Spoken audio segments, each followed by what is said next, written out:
Hello everyone, welcome to Dunkeswell Raceway. Thank you for joining us here, courtesy of your SlipStream Pass for the finals here at the Dunkeswell Kart Club. Of course, round number 6 and also our Southwest champs. We will be crowning your champion of the Southwest here today in this SlipStream live stream of the finals here from Dunkeswell. Strap yourself in, it's going to be an exciting afternoon of racing given the heats and pre-finals we've had so far. Of course, you can head back over to the public stream to catch up on all of those, but thank you so much for joining us here, as I say, courtesy of your SlipStream Pass, thanks to Alpha Live. Well, first final of the day then, Bambinos are about ready to go. Let's have a little look at the grid if I've got time. I mean, they're all right, they're almost ready to go here, aren't they, for this first final of the afternoon. It's Parkhouse from Meek, from Foley, from Zimbler, from Rice, from Love on the grid, it seems, for this one, as we go for a race start. Off we go, down to the first couple of corners, side by side for the race lead already. Outside line, though, for Xavier Meek. Inside almost looking like it for 22, as Harry Foley tries to get back involved as well.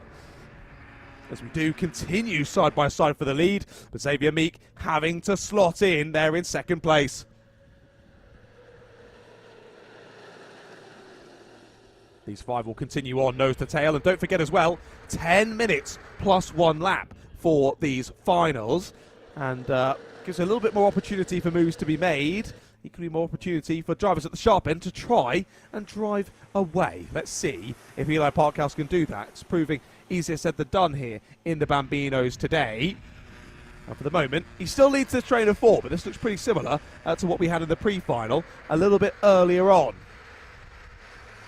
Out of the final corner comes the 22. Harry Foley is looking for a move. Can't quite get it. Down to the first corner we go.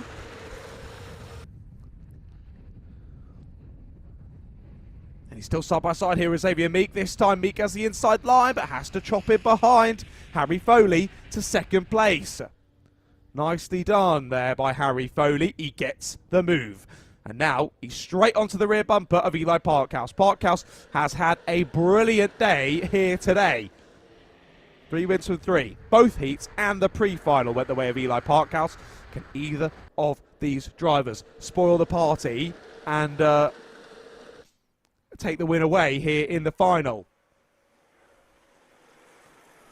Parkhouse continues to lead. And he's got a bit of a gap now, hasn't he? There is Reggie Love, just at the back of the train. Hold on a second, what has happened? Contact at the hairpin. Thank you so much to my producer there. Contact at the hairpin. So Xavier Meek has dropped back then in all of that. So Foley did get through to second place. And Reggie Love is up into third. Zimbler up into fourth. And Xavier Meek now gets back past Eddie Zimbler, as you can see there on your screen. So Meek is back into fourth place after all of that. But he's dropped well off of the back of our leaders. So, for the moment now, it's looking like it's going to be Parkhouse versus Foley, isn't it? Because we've seen Meek sort of keep in with the train. Now that that's happened, he's dropped further back. It's going to be really difficult for him to catch those two back up at the sharp end. And Reggie Love, without sort of Xavier Meek to latch onto, hasn't quite been able to keep with Parkhouse and Foley under his own steam throughout today so far. I hope he can, but for the moment it is looking like that is true, and that he is. Just being dropped ever so slightly by these two at the front. The gap increased by about a tenth or so once again on the last lap.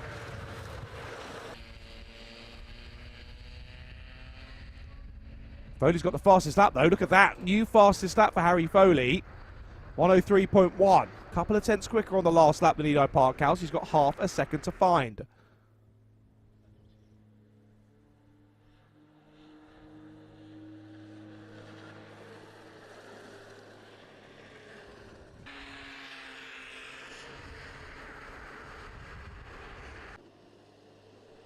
Reggie Love's had a good race so far, though, hasn't he? Out from the back of the grid. I was trying to work out why. Let's have a look in that heat number 2.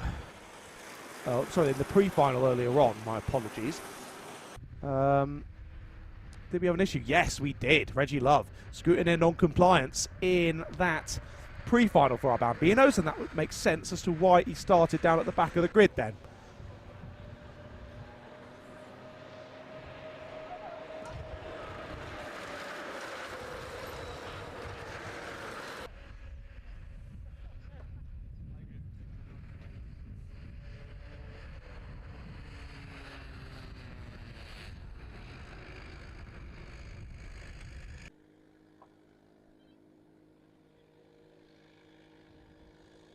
Let's look at this. Parkhouse having the need to defend now as we head down into the hairpin end of the back straight we go. And that's our first bit of defensive action there from Eli Parkhouse. And don't forget, we're pretty much 5 minutes into this race, so back in the heats of the pre-final, we'd have about 2 minutes to go at the moment, but we don't. We're only hitting half race distance here. There's still another 5 more minutes for these drivers to sort themselves out. So 5 more minutes for Harry Foley to try and get this move done here. And 5 more minutes for Eli Parkhouse trying to show us how well he can defend this lead. Reggie Love not too far off of these two at the sharp end. Just consistently around half a second a lap slower. He's down 3.2 off of the back of these two. But again, he's in the perfect seat in the house here for if it all goes wrong between Parkhouse and Foley. They're coming up to the back of Archie Rice, our Coma Bambino runner as well.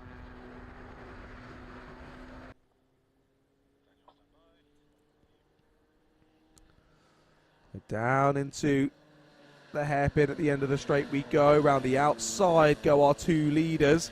Nicely done from both of them there. I think Foley just loses out that little bit more. And he does. That's gained at least a few tenths of Parkhouse, if not a bit more. That's worked out very, very well. Parkhouse showing his experience there. Getting past the back marker and doing it really quickly and concisely there. Not losing much time for himself at all. Harry Foley wasn't quite so lucky. He had to change his line then for the following left-hander as well. And just lost that little bit of extra time. So how will that gap open up once again? It was 0.44. I can now likely to be closer to a second. Over a second, 1.3. My goodness, 9/10 it was on that lap. But Parkhouse extended the gap further. So that's partially due to the fact that he picks his way past the back markers really nicely. Partially due to the fact of he just puts in a 1:02.9. Fastest lap of the race. First driver down into the 1:02s goes Eli Parkhouse, and on that last lap, he was almost a second quicker than Harry Foley. Amazing stuff from Eli Parkhouse, and like I say, he's been unstoppable all day today as Eli. And this would just really be the cherry on the cake here. Victory in the final and being crowned Southwest champion in the Bambino class for 2026.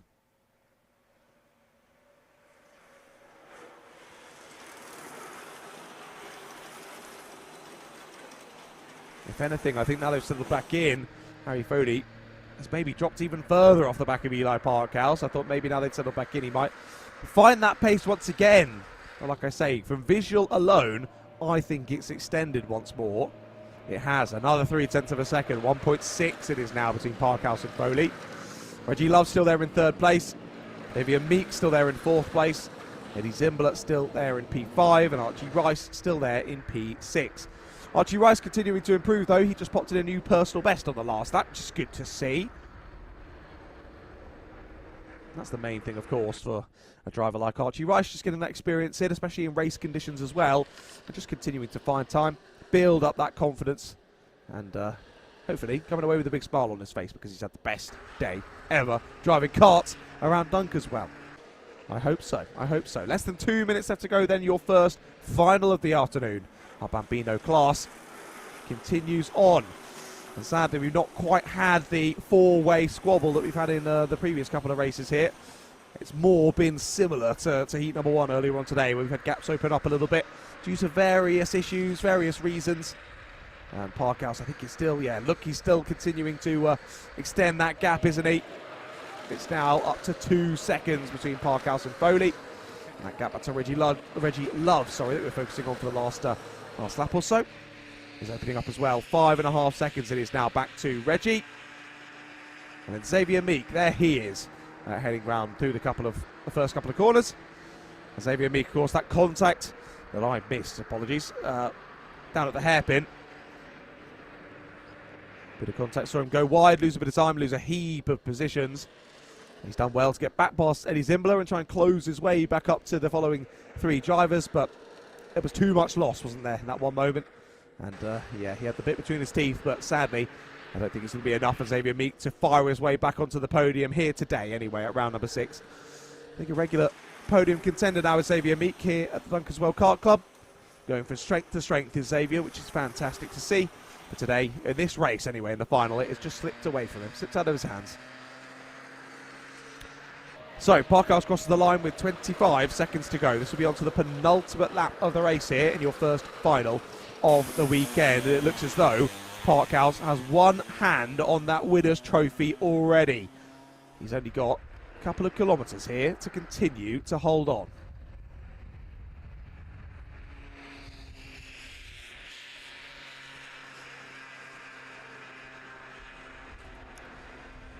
Oh, that was a little bit wide there for Xavier Meek, a little bit wide through the left there, and that will have compromised his line through the right as well.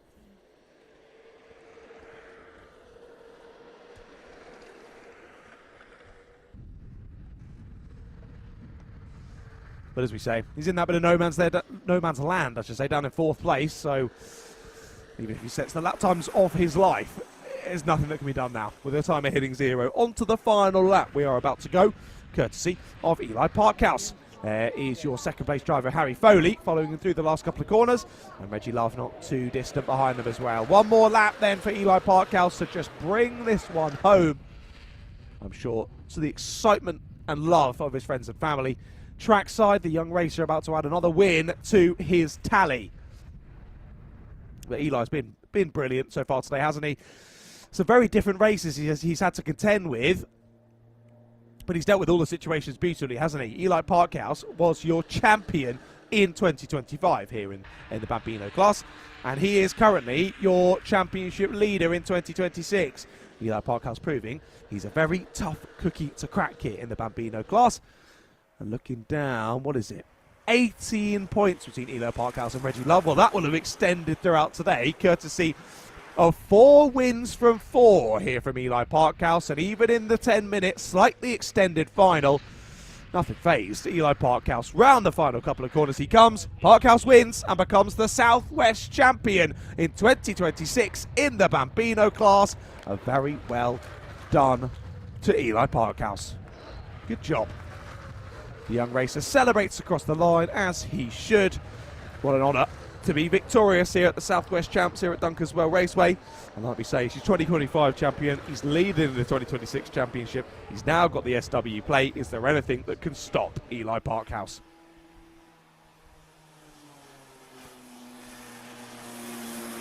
Well then, your podium, taking home some silverware. Parkhouse, Harry Foley, and Reggie Love. Xavier Meek, a shame now that bit of contact earlier on in the race. Drops down, fights his way back to 4th, but that was all she wrote, sadly, for Xavier Meek.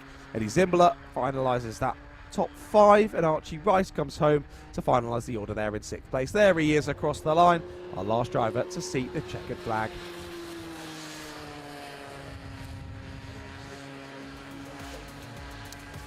Well, there we go then. That's your finalised results there for the Bambino final here at round number 6 of the Dunkeswell Kart Club. Eli Parkhouse is your Southwest champion.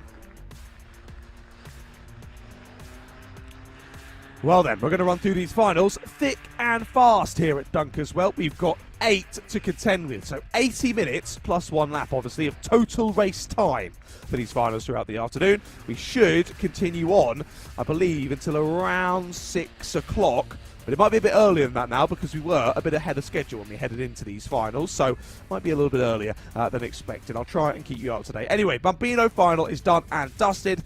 They're slightly older brothers and sisters about to head out. Then Micromax final is coming up next.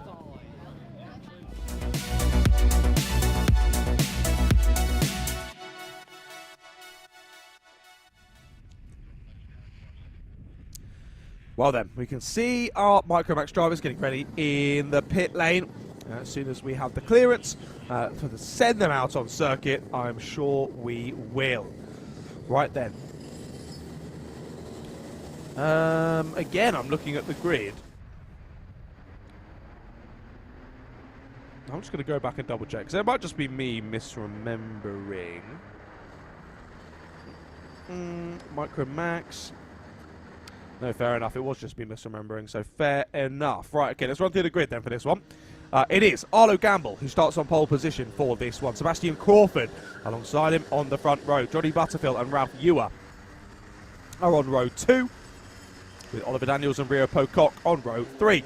Callum Gain and Oscar Taylor on row 4, with Jackson Haynes and Otley Simpson on row 5. Then William Ewer, Charlie Lakey and Ayastor Pierces round out the grid here for your Micromax final. Who will become Southwest champion? We are about to find out.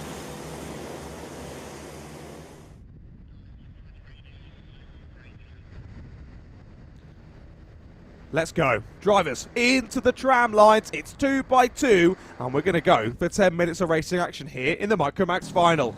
Into the tram lines we go. Those lights will go out, and we're off and racing then. Your Lando Norris kart on the left-hand side of your screen. Arlo Gamble should hold on. Look at that slot in there from Sebastian Crawford. That was fantastic. That gap was just about a kart length wide, or kart length long, I should say, and he slotted straight into it. Fair play. So, looking like it might be another 2-horse race in this one here in Micromax. We've seen that throughout the day. Gamble and Crawford have battled so well throughout today's proceedings. I mean, you can't take it away from the likes of Butterfield, Ewer, Daniels, Pocock. They've all had their moments, but Gamble and Crawford have just been that little bit better in every facet around this circuit, it seems. To the end of lap number 1, and indeed Crawford is piling the pressure onto Arlo Gamble already. Out of the final corner, some moves being made in the background, but we keep our eyes firmly fixed here at the sharp end.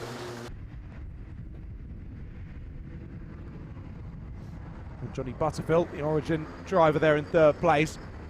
Yeah, we've not had any changes. 2 changes. Jackson Haynes is through on Oscar Taylor, and Ayastor Pierces is past William Ewer and Charlie Lakey. That's our only changes on that first lap of the race. Top 7 still as they were off of the race start. There's Rio Pocock looking to try and find a way past Oliver Daniels, that is, at the moment. They've also got Ralph Ewer for company.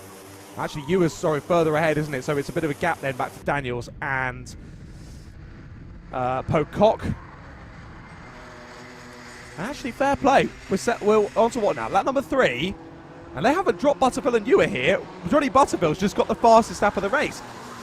So everything I've been saying about a potential 2-horse race in this one, I think I'm about ready to eat my words, ladies and gentlemen, because the Origin driver is hot on their heels. We saw this in the pre-final, though. Johnny Butterfield was there. Johnny Butterfield was the fastest driver out of the 3, but he just couldn't make the move. He could not make the move. So we had to settle for 3rd for the start of this final. So, for the Origin team's sake and for Johnny's sake, I hope he's found that little bit of extra confidence here heading into the final to lick the stamp and send it.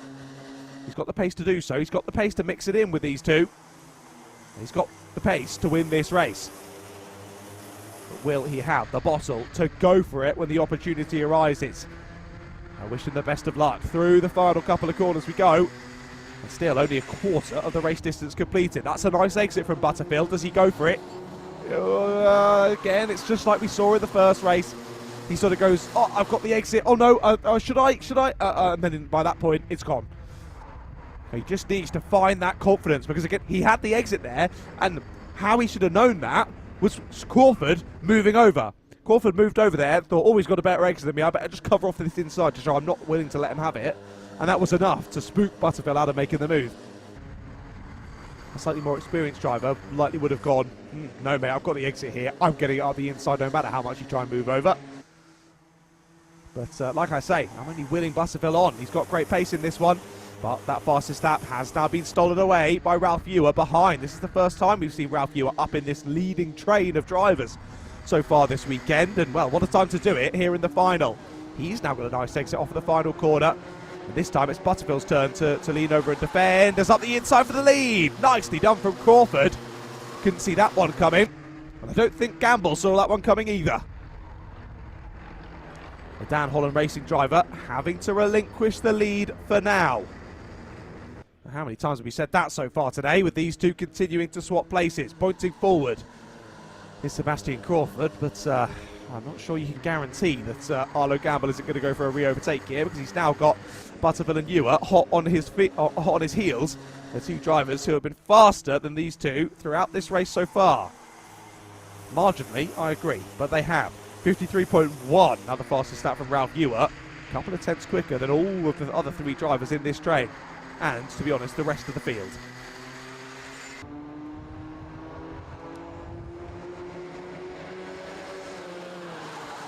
Again, I think Johnny Butterfield's just getting a bit too focused on the drivers behind, wanting to consolidate his third position when he really does have the pace here to get more than that, but it just seems as though the belief isn't there. He's quite quick to turn his attention to the driver behind rather than focusing on the driver ahead. Well, not happy with that was Arlo Gamble. I think there might have been a bit of front to rear, but I think that was just a bit of concertina effect between the three of them there, not to the fault of one particular driver.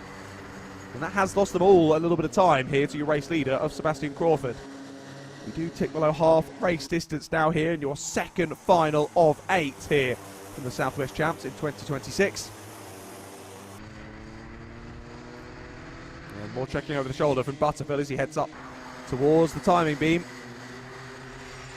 Yeah, look at that exit from Ralph Ewer. That would never have happened if Butterfield had not been looking behind him. Just look how aggressive Butterfield is. Oh, how was there not contact? There was a bit of contact. How did Butterfield not spin there? That seems a little bit silly from Johnny Butterfield.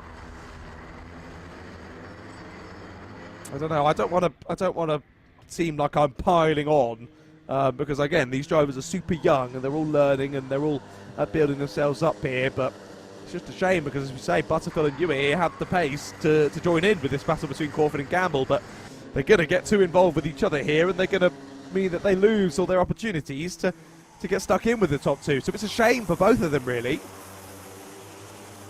That was aggressive defending from Butterfield. That was like you were defending the race win at the final round to win the championship kind of defending. That was Johnny Butterfield. Ralph Ewer clearly had an overlap or they wouldn't have made that bit of contact. I think that was even with a bit of backing out there from Ralph Ewer. Anyway, it was aggressive defending from Butterfield, and yeah, he did get a contact warning courtesy of that. Here we look back to Rio Pocock, his Origin teammate, who himself is now through on Oliver Daniels. So they were the other way around a few laps ago. I think that's changed a couple of laps back now. The Pococks got past Daniels. They've got about 1.4 seconds to find if they want to close up to the back of Butterfield and Ewer.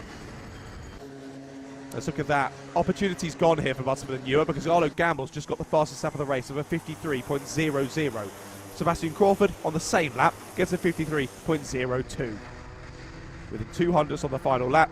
They are so close to each other, and they are now quicker than both Butterfield and Ewer. Now that those two have become far too interested in each other, the top two have scampered off. Now, cheers, Johnny. Just as I say that, Johnny proves me wrong. New fastest lap of the race of Johnny Butterfield. Now, first driver down to the 52s, but he is joined by Arlo Gamble. 52.8 for Butterfield, 52.9 for Gamble, 53 dead for both Crawford and Ewer. The gap is definitely closing again, isn't it? Even visually there between Gamble and Butterfield. So with just over 2 minutes left to go here, of course, race would have pretty much ended in the previous races, and that bit of squabbling between Butterfield and Ewer would have lost them their chance here at the race win. But with that extra bit of time here in the final, another opportunity might just arise here. And let's see if Butterfield can grab that one with both hands.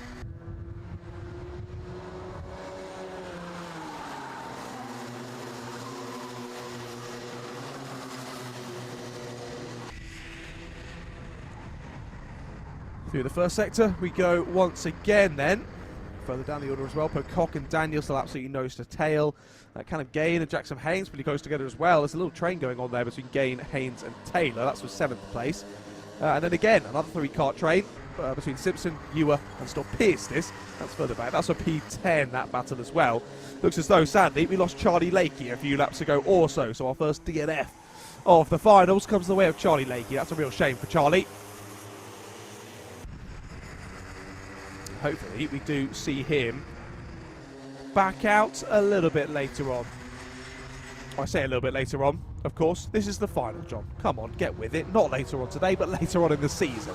I hope we do see Charlie back out and fighting a shame. It's never how you want a day to end, is off-track DNF. Side by side for the race lead, though. Let's get our head back in the game, or at least I need to. Holds on to it to Sebastian Crawford. Fair play to Crawford, he's done it. But look who's back on the scene. It's Johnny Butterfield.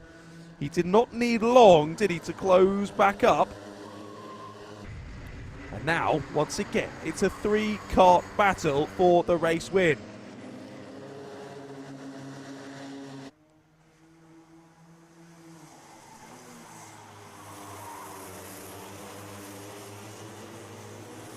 On we go then. There's only 20 seconds or so left to go in this race. This is all building up to be quite the exciting ending, isn't it, ladies and gentlemen? Oh my goodness. 10 seconds left to go as they cross the line, and it's a 3-kart battle for the lead. Don't count out Ralph Ewer as well.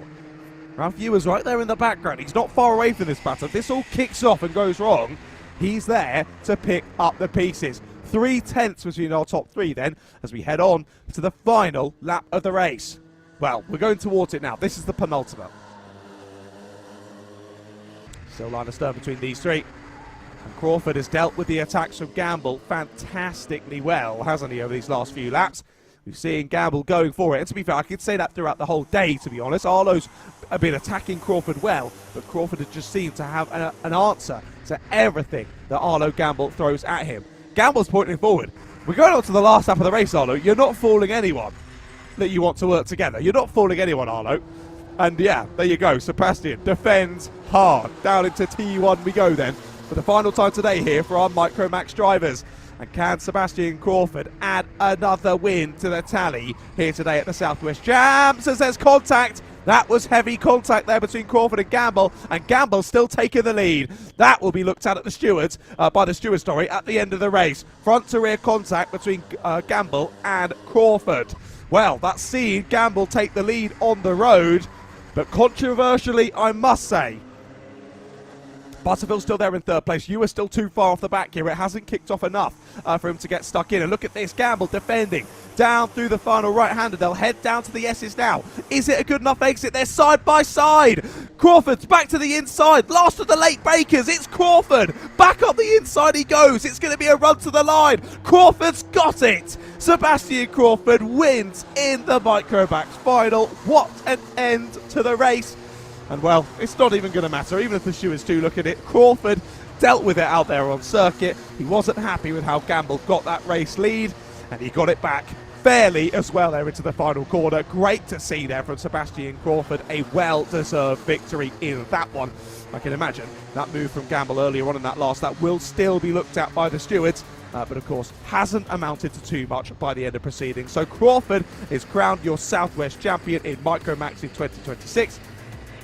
Gamble is second, Butterfield in third. They all take a bit of silverware home for the mantelpiece. Ewer followed Pocock, then Gambles, Gain, Haynes, Taylor, Simpson, you top 10. They were followed by William Ewer and Iostop Business and Charlie Lakey. Our only DNF in that one, sadly, was Mr. Lakey. Okay then, Micromax are done. That is 2 of 8 finals done and dusted. It's good to see the camaraderie between the drivers in the paddock here at the Dunkeswell Kart Club, because of course you're here to win races, but you're also here to have fun and make friends as well, which is lovely to see. We press on though, up the class order and getting that little bit older as well. So from a Micromax final, straight into our Intermax final.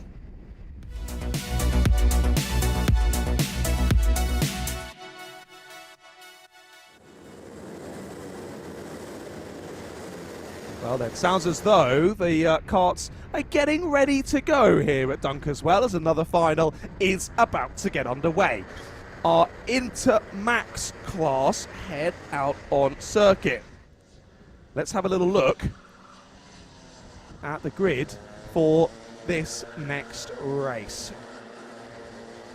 It is Alfie Phillipson, of course it is, on pole position for this one. Jack Daniels alongside him. Ethan Manzi and Marley Fisher are on row 2. With Arthur Kaiser and Edison Burrows on row 3.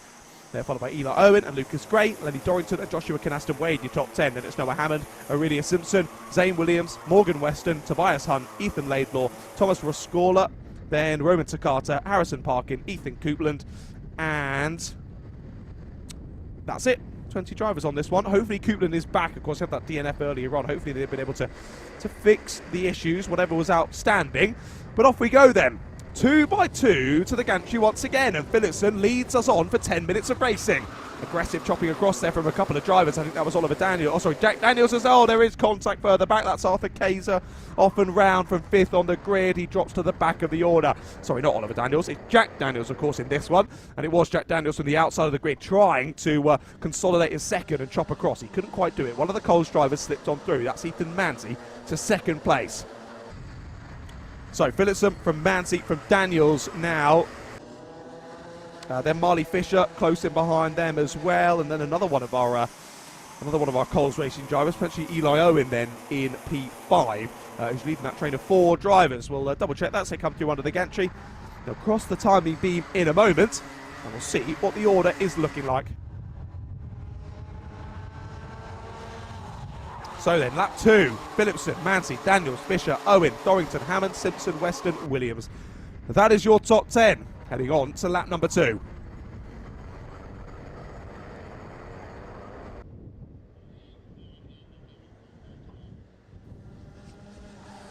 So, let's see how dominant Coles can be for the rest of this race.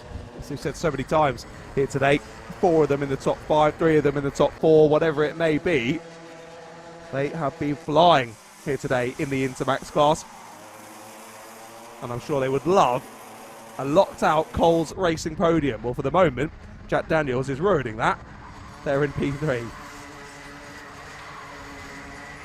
So, Marley Fisher needs to try and close back up. We're going to go side by side in the background, though. That's Eli Owen and Lenny Dorrington. Dorrington pulling out from the toe and looking up the inside of Eli Owen as they headed down into turn 1. And the number 19 is the one ahead. So, no, it didn't work out for Lenny. Couldn't quite get it done, despite that attempt at the manoeuvre. And the 2 teammates, well, they weren't working together, were they? And now does that mean we have... Yeah, we have 5 Coles drivers in the top 6 in this race so far. Very impressive. Clearly, that outfit doing something right, aren't they? With Jack Daniels being the only one to split them up, really. They're in 3rd place. At the moment, we're just sort of settling into this one, aren't we, here at Interrotax? I can feel it barbling away at the moment. Like a lovely home-cooked meal. It's just sat bubbling on the stove, but we wait for it to boil over. Plenty of time for it to do that. Just over 7 minutes still left to go in this one. I saw a little bit of front to rear there as they try and sort themselves out. That's the number 91 of Aurelia Simpson. So that was, she nearly got past Lily Dorrington there. Had to drop back behind. Noah Hammond getting a contact warning and all of that skirmish. And this is a really exciting battle back up the inside there. That is Morgan Weston now getting stuck in and past.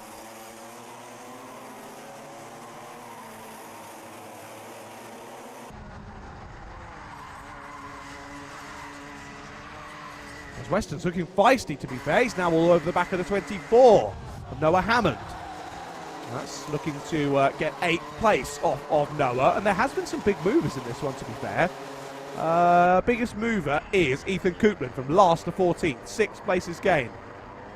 But a few others have gone up 5. Ethan Laidlaw's up 5. Morgan Weston's up 5. And Aurelia Simpson is up 5.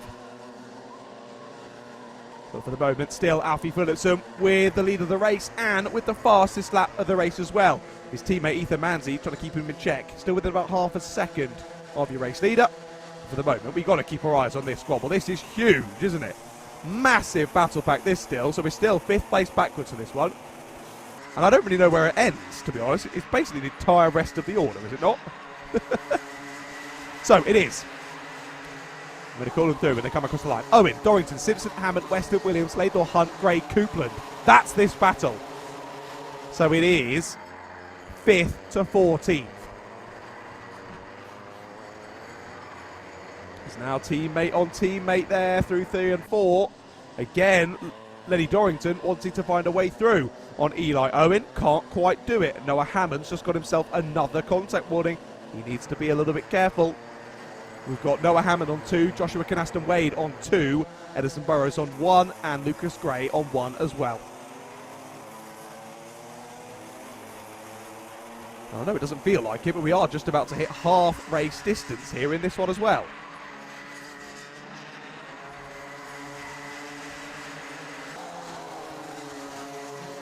On to lap number 7 go our drivers. Crazy how close this whole pack is. I'm trying to work it out. 5.45 to 7.38. So it's less than 2 seconds. It's 1.75 seconds between the front of this train and the back of this train, which is about 11 karts. It's crazy. Amazing battling here at the Dunkeswell Kart Club. And well, only one of them will be crowned Southwest champion, and for the moment it's not looking like it will be anyone in this group from 5th place backwards. Top 4 have scampered off well and truly clear. Marley Fisher, you can see there, heading through that long right-hander. He's in a bit of no man's land there in 4th place. But Phillipson, Mansi and Daniel still very much going together at the sharp end. So after losing that 2nd place off of the race start, Jack Daniels hasn't been able to claw it back. He's stayed there in P3 ever since. But Phillipson, as we say, that skirmish with Maximilian Eberhardt. A real shame to start the race weekend like that with, contact! Big bit of contact! 2 drivers off there down through turns 3 and 4. Of course, they were just behind the little barrier there, so I didn't actually quite tell who that was, but we'll check as they come through. The timing being once again, see who we've lost out this leading battle, but it seemed inevitable with, what was that, 10, 11 karts within 1.5 seconds of each other. There was going to be contact at some point, and there you go. It happened down at turn 3 on that number 8. As I was saying, Phillipson versus Eberhardt was not the battle we want to see on the first heat of the day, and DSQ for Eberhardt saw him go packing. He's not been with us for the rest of the day. A real shame for Maximilian. This battle for 2nd though, fourth, sorry. Wait, where am I looking? I'm confused. I'm confused. Oh, we're looking at 5th, right, okay. It's because that gap has all opened up, hasn't it? So actually they're a bit closer really now to Marley Fisher in 4th, Relay Owen and Lenny Dorrington than they are now back to Morgan Weston, really. It's all still very much in the same camera shot, but thank you, I'm just hearing in my ears. The 91 and the 24 it was, so Aurelius Simpson and Noah Hammond it was that came together on that previous lap. Who have dropped down the order. They both carried on. Noah Hammond's rejoined in 15th and Aurelius Simpson has rejoined in 18th, but that is final almost over for them, sadly, given there's only 2.5 minutes to go. Thankfully for them, there's a huge train of karts not that far ahead of them, so maybe they'll get caught up in their own little battles, and maybe we'll see Aurelia and Noah able to get back up the order, but a real shame for them there in the final. Just over 2 minutes now left to go in this one. I'm starting to get a bit peckish, if I'm honest. That lunch break was a long time ago now. I think I'm about ready for some grub. I think some of these drivers might just be feeling the same. A long day here at Dunkeswell Kart Club, but it has been fantastic. Racing as brilliant as ever. But Alfie Phillipson, it's never looked like a question, has it, as to whether he's going to win this race. But despite how close that gap still is here between Phillipson, back to Manzi and Daniels, there's never been a point where it looks as though they could close up and take the race lead away from him. He's just been metronomic and always that little bit faster than these two. I think especially now as we close in towards the final minute of this race, these two will become much more focused on each other, and Manzi might start having to defend here from Jack Daniels. We shall see whether he does though. For the moment, he's got enough room here where he doesn't need to do that.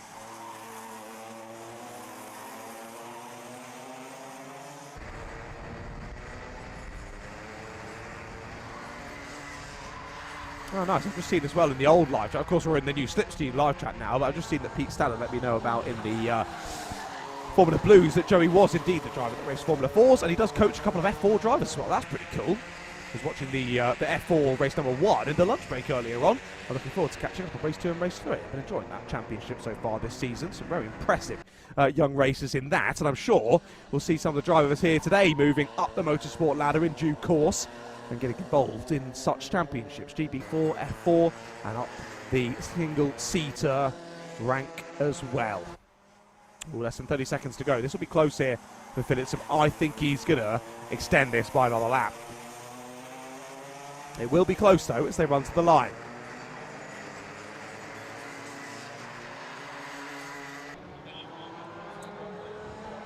Yep, over the line he goes with 5 seconds left to go. 2 more laps of the race for us to contend with here in the Intermax final.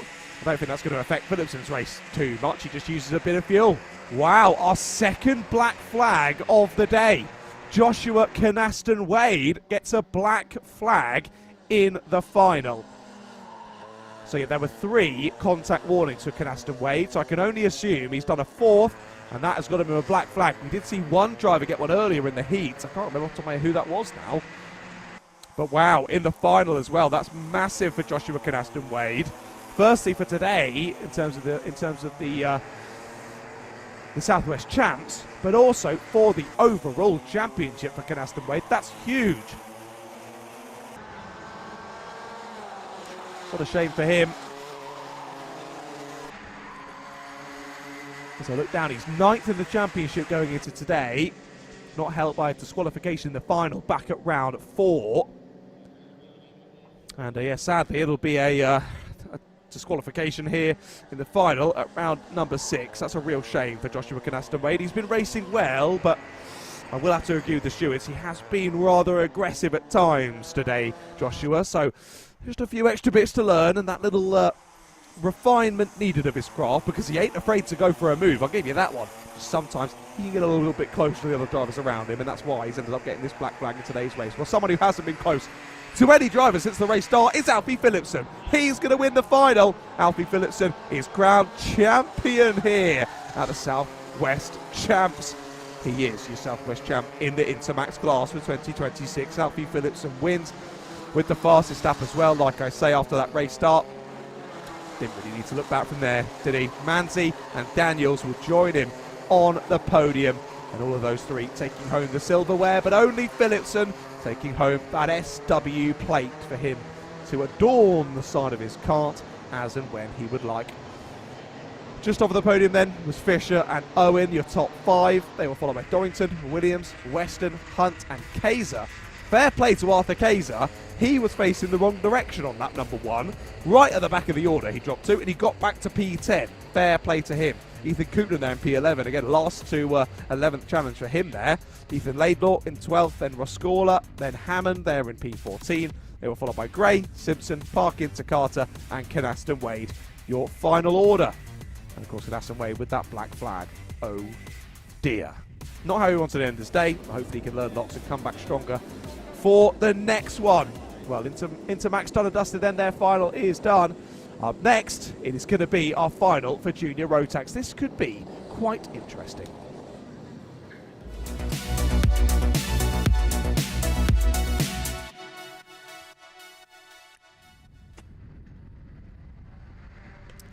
Right then, no time to wait around here at Dunkeswell. Let's run you through the grid here in Junior Rotax. We have Hammond from Harris on the front row, Southern and Matthews on row 2. Then Whitmore and Longden, Cometa and Hunt, then Douthwaite and White round out the top 10. The top novice there, Jack Bromers in 11th. Fair play to Jack. He's with Travis Dolby on row 6. Then it's Clark and Wisniauskas, Brown and Allen, Bonning and Cannon, Potsy and Carter White, then Palmer and Maidman, Leeks and Lewis, Edwards and Shearing, Mann and Alan Hunt, then Marchant and Haxby and Flaxton, and West at the back of the grid. Elijah West disqualified in that pre-final. Elijah West has the most work to do of anyone here today at Dunkeswell Raceway. Not only has he got to now fight back through from that disqualification, he's in a field of 33 Junior Rotax karts. Elijah, I wish you the best of luck in this one. 2x2 to the lights, we're racing again here at Dunkeswell. Juniors fly on down to the first couple of corners, and look at that, a couple of drivers breaking formation and making contact. The 93 goes up and over the back. That was Cody Longden. Great start from Cody, got to the inside line, or got to sort of the middle line, but then, because he made it 3 wide, the other 2 drivers closed up to him, up and over the back he went.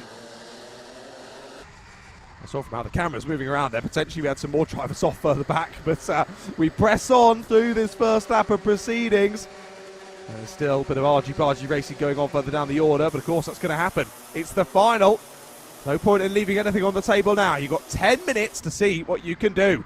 End of lap number 1 we go then, and look at this already. Defending the race lead here at the sharp end is Aidan Hammond. on to lap 2 we go. And it is going to be Hammond from Southern, from Cometa, Whitmore, Harris, Douthwaite, Clark, Bromham, Brown and Dolby. Lots of big movements in this one. Jaden Shearing is up 14 places on the first lap. How? How has he gained 14 places in one lap? That's insane. Louis Haxby's up 12 on the first lap. And then Elijah West is up 13 on the first lap. Some massive movers on that lap number 1. Wow. Big, big changes. Ethan Hunt dropped 14 on that first lap. Dexter Leaks dropped 22. Alfred Matthews dropped 21. And Charlie White dropping 20. So calamities at the first corner. Big changes in the running order of this race. And look at this now. Blake Southern versus Aidan Hammond. We kick this off once again here in the final. Well, for the moment, Aidan Hammond is white lining it. He is defending aggressively here to stay in the lead of this Junior Rotax race. But of course, he's got more time on the board to have to do that. And surely at some point, you're going to make a mistake. You're going to leave the door open. Something's going to happen that allows for Blake to get through. But the strat at the moment, seemingly for Hammond, is sort of just driving his lines, making sure that Southern can't get back and hoping that Cometa, Whitmore, Harris send a bit of a cheeky move, cause it all to break up in that pack behind, and that might give the opportunity for Hammond to start to press on in the lead of the race. But this time, he doesn't feel the need to defend down into turn 1. And actually, Hammond and Southern have got a little bit of time over Cometa there, just at the end of that previous lap. As there were some thoughts of cheeky moves. They weren't made though. Whitmore stays in 4th. Harris stays in 5th. Aidan Clark did get past Max Douthwaite on the last lap. So that was a change for P6. Cash Harris now the one just ahead of Aidan Clark.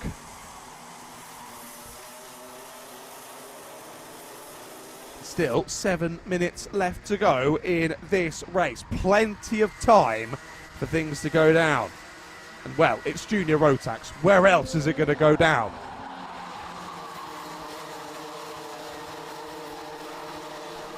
But it does seem as though now, new fastest lap of the race for Aidan Hammond. He's starting to settle in, isn't he? He is starting to settle in. Very impressively so.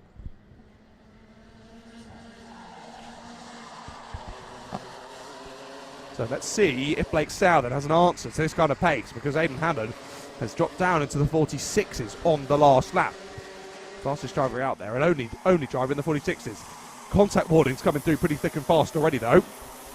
One for Elsie Bonning, one for Travis Dolby, one for Louis Haxby, and one for Alfred Matthews.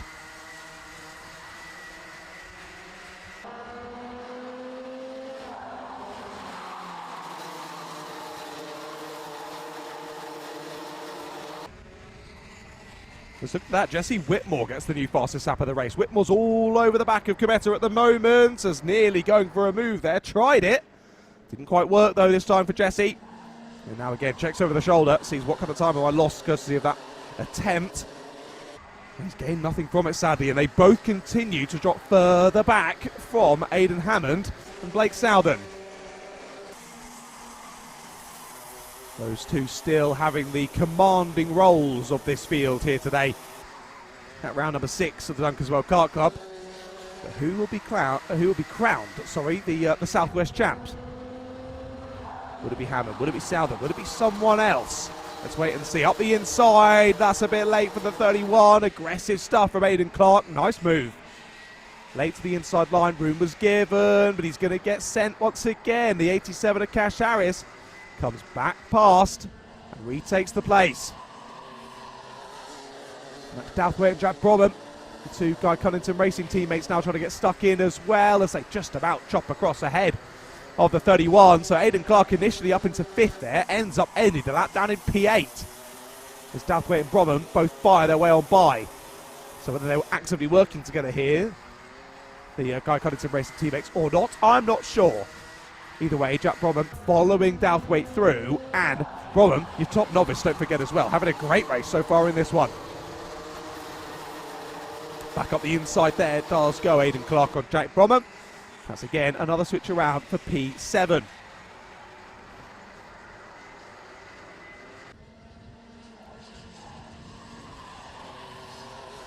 Down the back straight we go once again then. Well over half race distance here in your Junior Rotax final.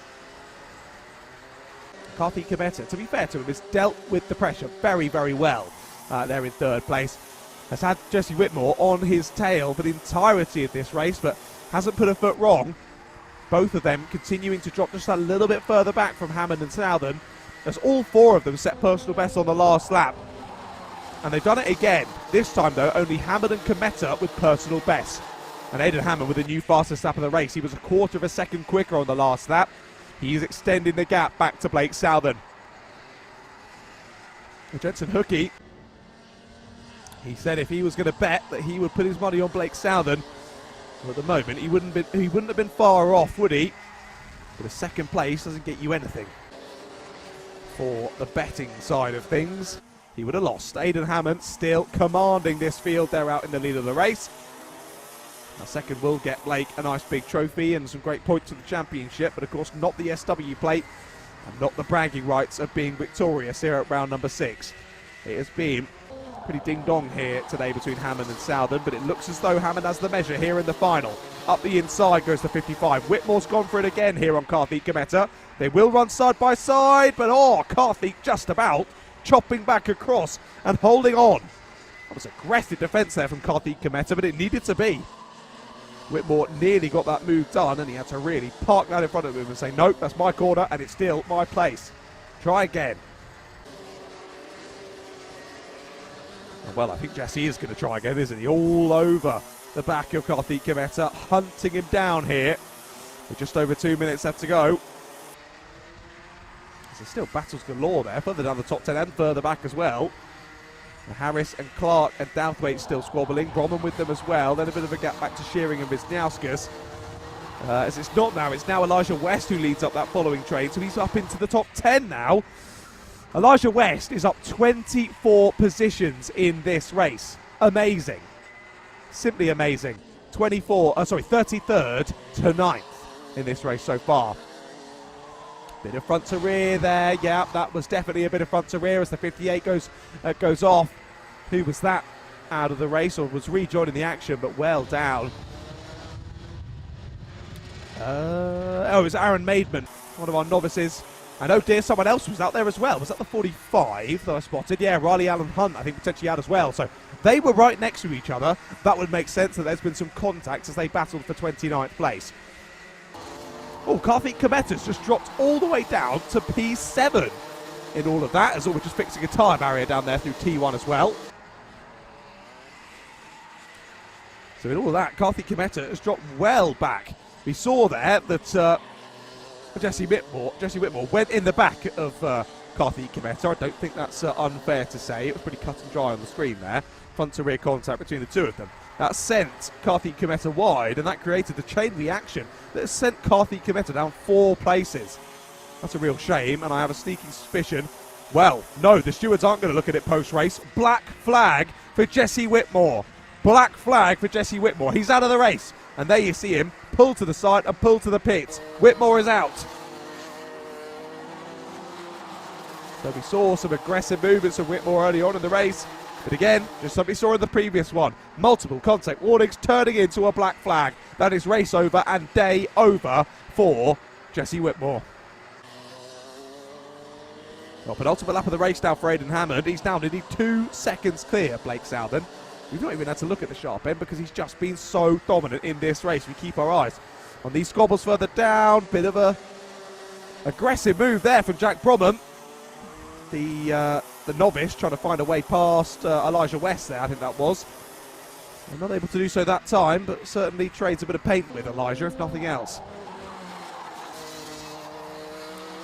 And on to the final lap we go then.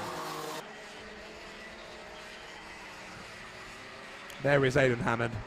Really impressive day so far.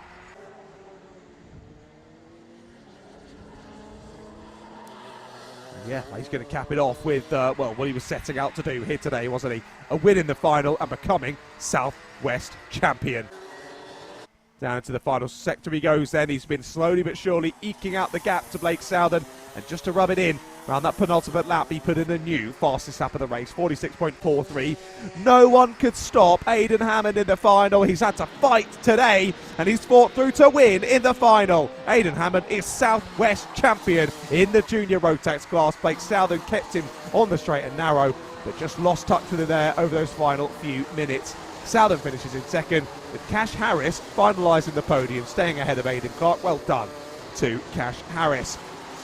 So those are your podium finishers then. Hammond, Southern and Harris will all take home a trophy for the mantelpiece from today, but only one can be crowned Southwest champion, and that is Aidan Hammond.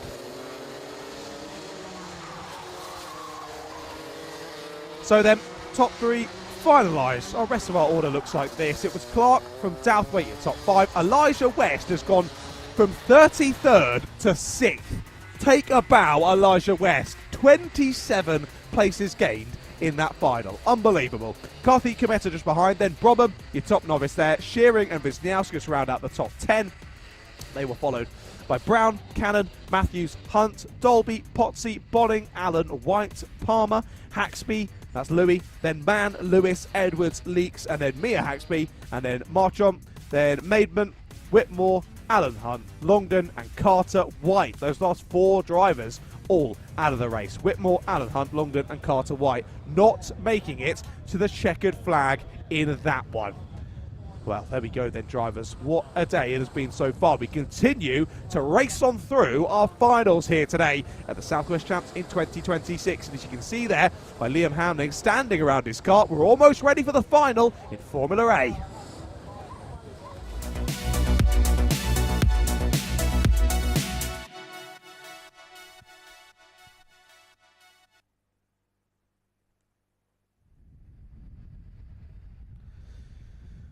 Well then, our drivers for Formula A almost ready to hit the track for the final time today.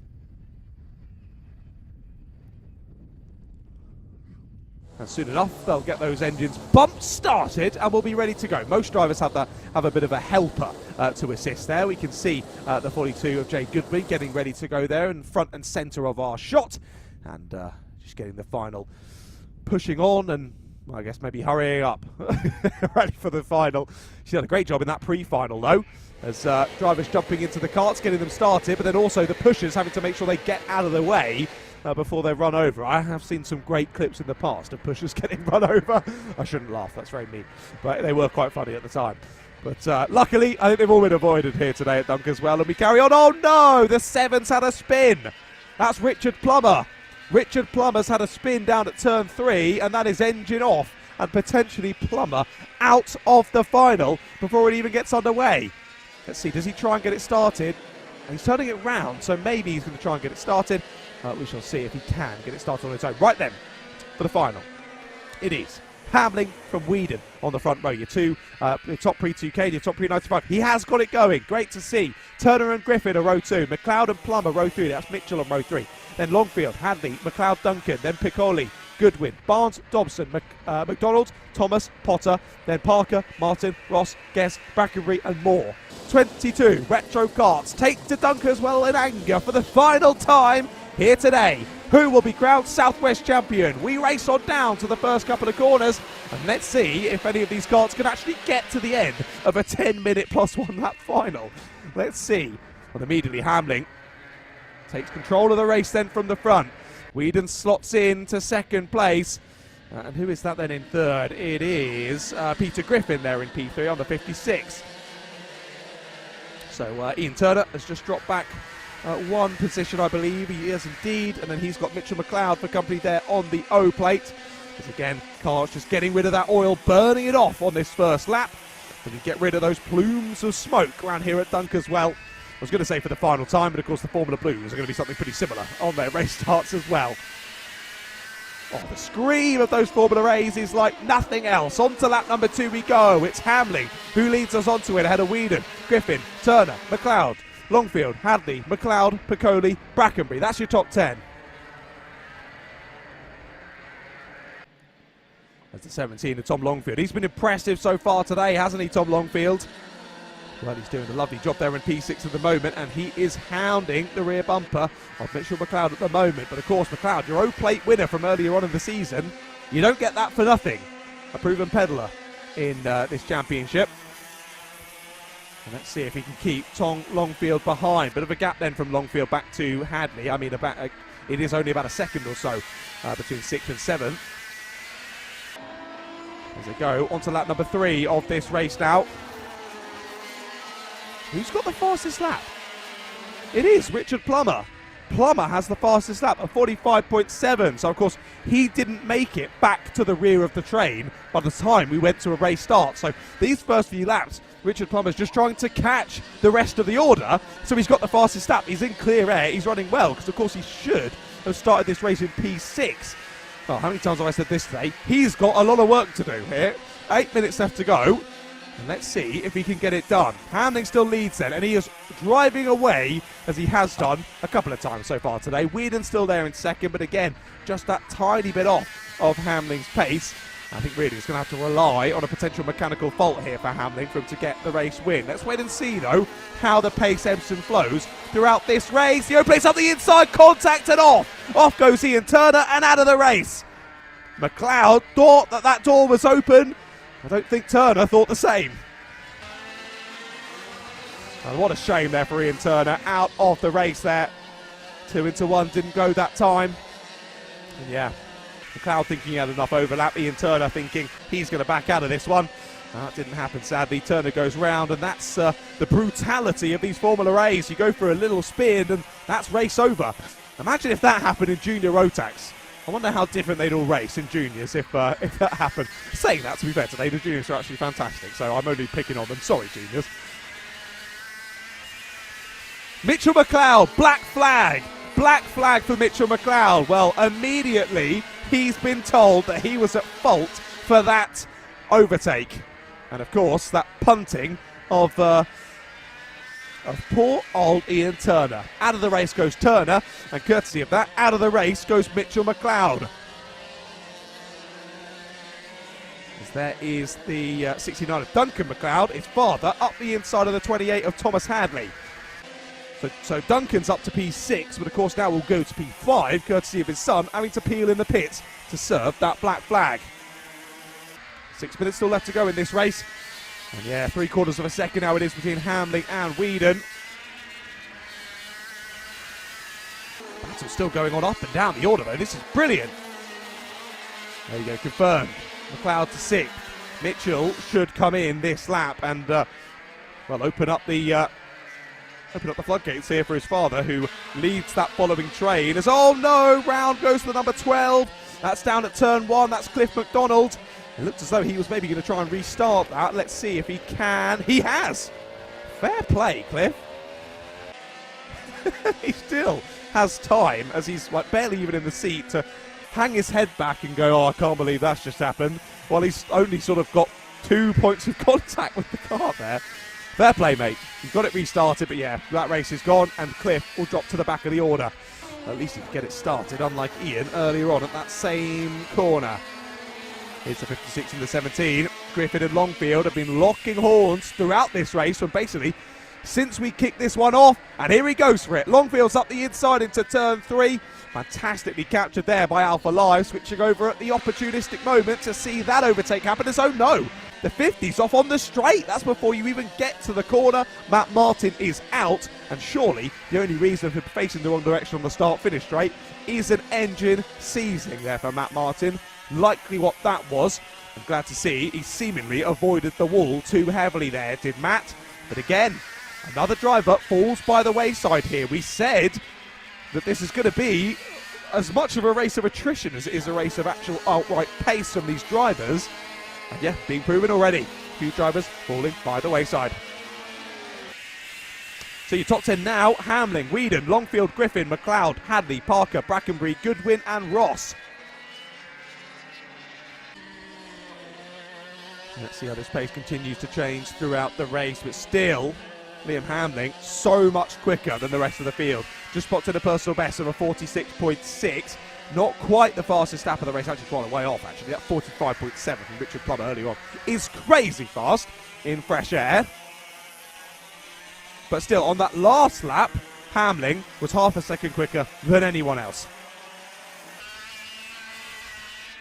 Less than 4 minutes now left to go on the clock then. Who are we looking at here? This is Brackenbury on the 73.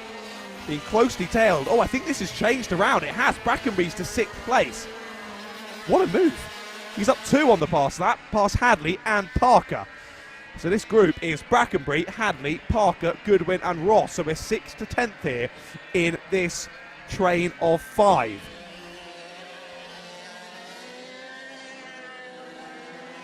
We head down into the hairpin once again.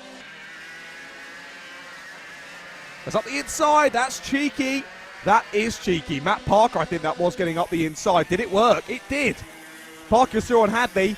And now Hadley immediately under pressure here from Jay Goodwin. Goodwin looked up the inside there as Hadley was forced offline and off and wide. Tried to sneak her way through as well, but didn't quite work. And now she might find herself under pressure here from Cameron Ross. Down into T1 we go. And Cameron not quite close enough that time, but these 3 or 4 still absolutely nose to tail.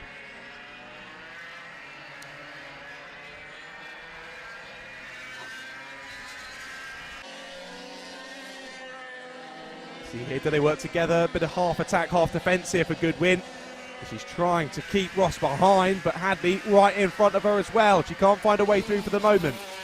Just over 2 minutes left to go, was sadly the number 50 has the best seat in the house with this Matt Martin. What a shame for him. I do think that was more than likely a seizure that took him out of this race, and a real shame for him. Just to clarify, an engine seizure. An engine seizure, just to clarify there. Kart spinning round on the start-finish straight likely means that engine's gone. I don't fancy being an engine anymore.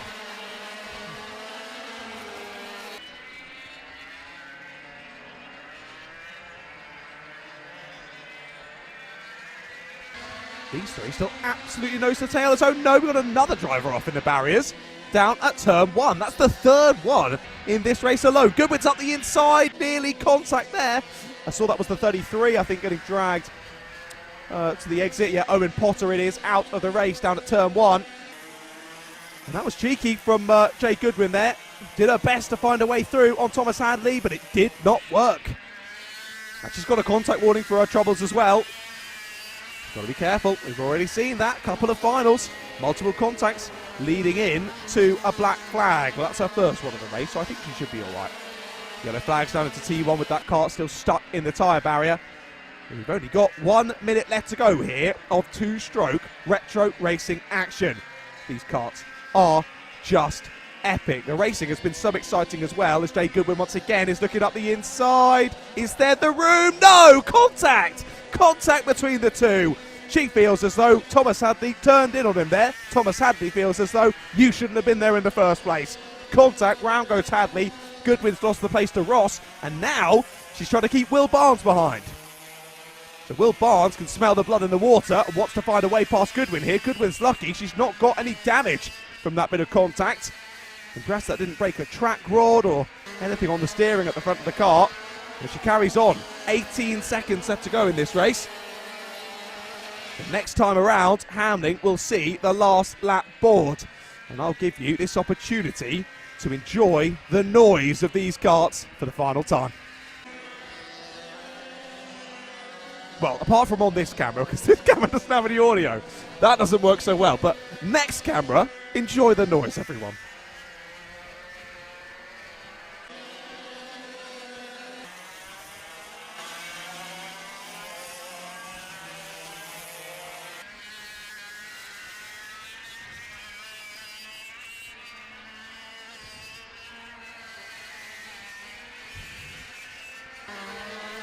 It's that final corner camera, isn't it? They scream through there, and you can see, just by how the kart pivots through the corner there, through the S's, how much lighter these karts are than the modern day equivalent that we also see out on track today. They dart through that final S's, don't they? And they sound awesome. They run like a bat out of hell, these karts, and they feel like it to drive. I'm lucky enough to have driven one of these in the past, and they're insane. But I don't drive them as fast as Liam Hamling. He has been flying out there today, and he is going to be crowned the Southwest champion in 2026. Never look back from the race start. Finishes 4.5 seconds ahead of Tyler Whedon and Tom Longfield. A very well-deserved podium. to finish off the day from 7th on the grid there for Tom Longfield. 4 places gained. Very well done. Our biggest mover, though, Martin Brackenbury, gaining 15 places there in the final. Fair play to Martin Brackenbury, up to P6 from 21st on the grid. Fair play, Martin. There we have it then. Our Formula A's, both pre-95s and pre-2Ks, are done and dusted for the day. Don't be sad to see them go, be happy it happened. It's always awesome to commentate over this group of drivers in these incredible karts. And great to see they're still being raced in anger. So, Liam Hamling, Tyler Whedon and Tom Longfield taking over the silverware for the cabinet. And of course, Liam Hamling becoming the Southwest champ. He'll get that plate. What a lucky, lucky man. Peter Griffin just off the podium, followed by McLeod. Duncan, that is, in 5th place. Of course, Mitchell getting that black flag. He was followed by Martin Brackenbury, your biggest mover. Then Matt Parker, Cameron Ross, Jay Goodwin and Will Barnes, your top 10. They were followed by Piccoli, Guest, Plummer and Dobson. And then it was Thomas, Hadley, McDonald, Potter, Martin, McLeod and Turner. All of those bottom 5 not making it to the end of the race there, as we would expect in retro karting. Well, there you go. Another really, really exciting race there in Formula A. Squabbles up and down the order, which is just what we want to see. We don't want to see those retro karts just doing boring parade laps. We want them racing wheel to wheel, and that's exactly what we got there. And to be fair, what we got throughout the day, it has been epic. But, as I said, there's still about 4 karts there stricken out on the circuit, and as we know from earlier races, it's not quite as simple as just pushing them back.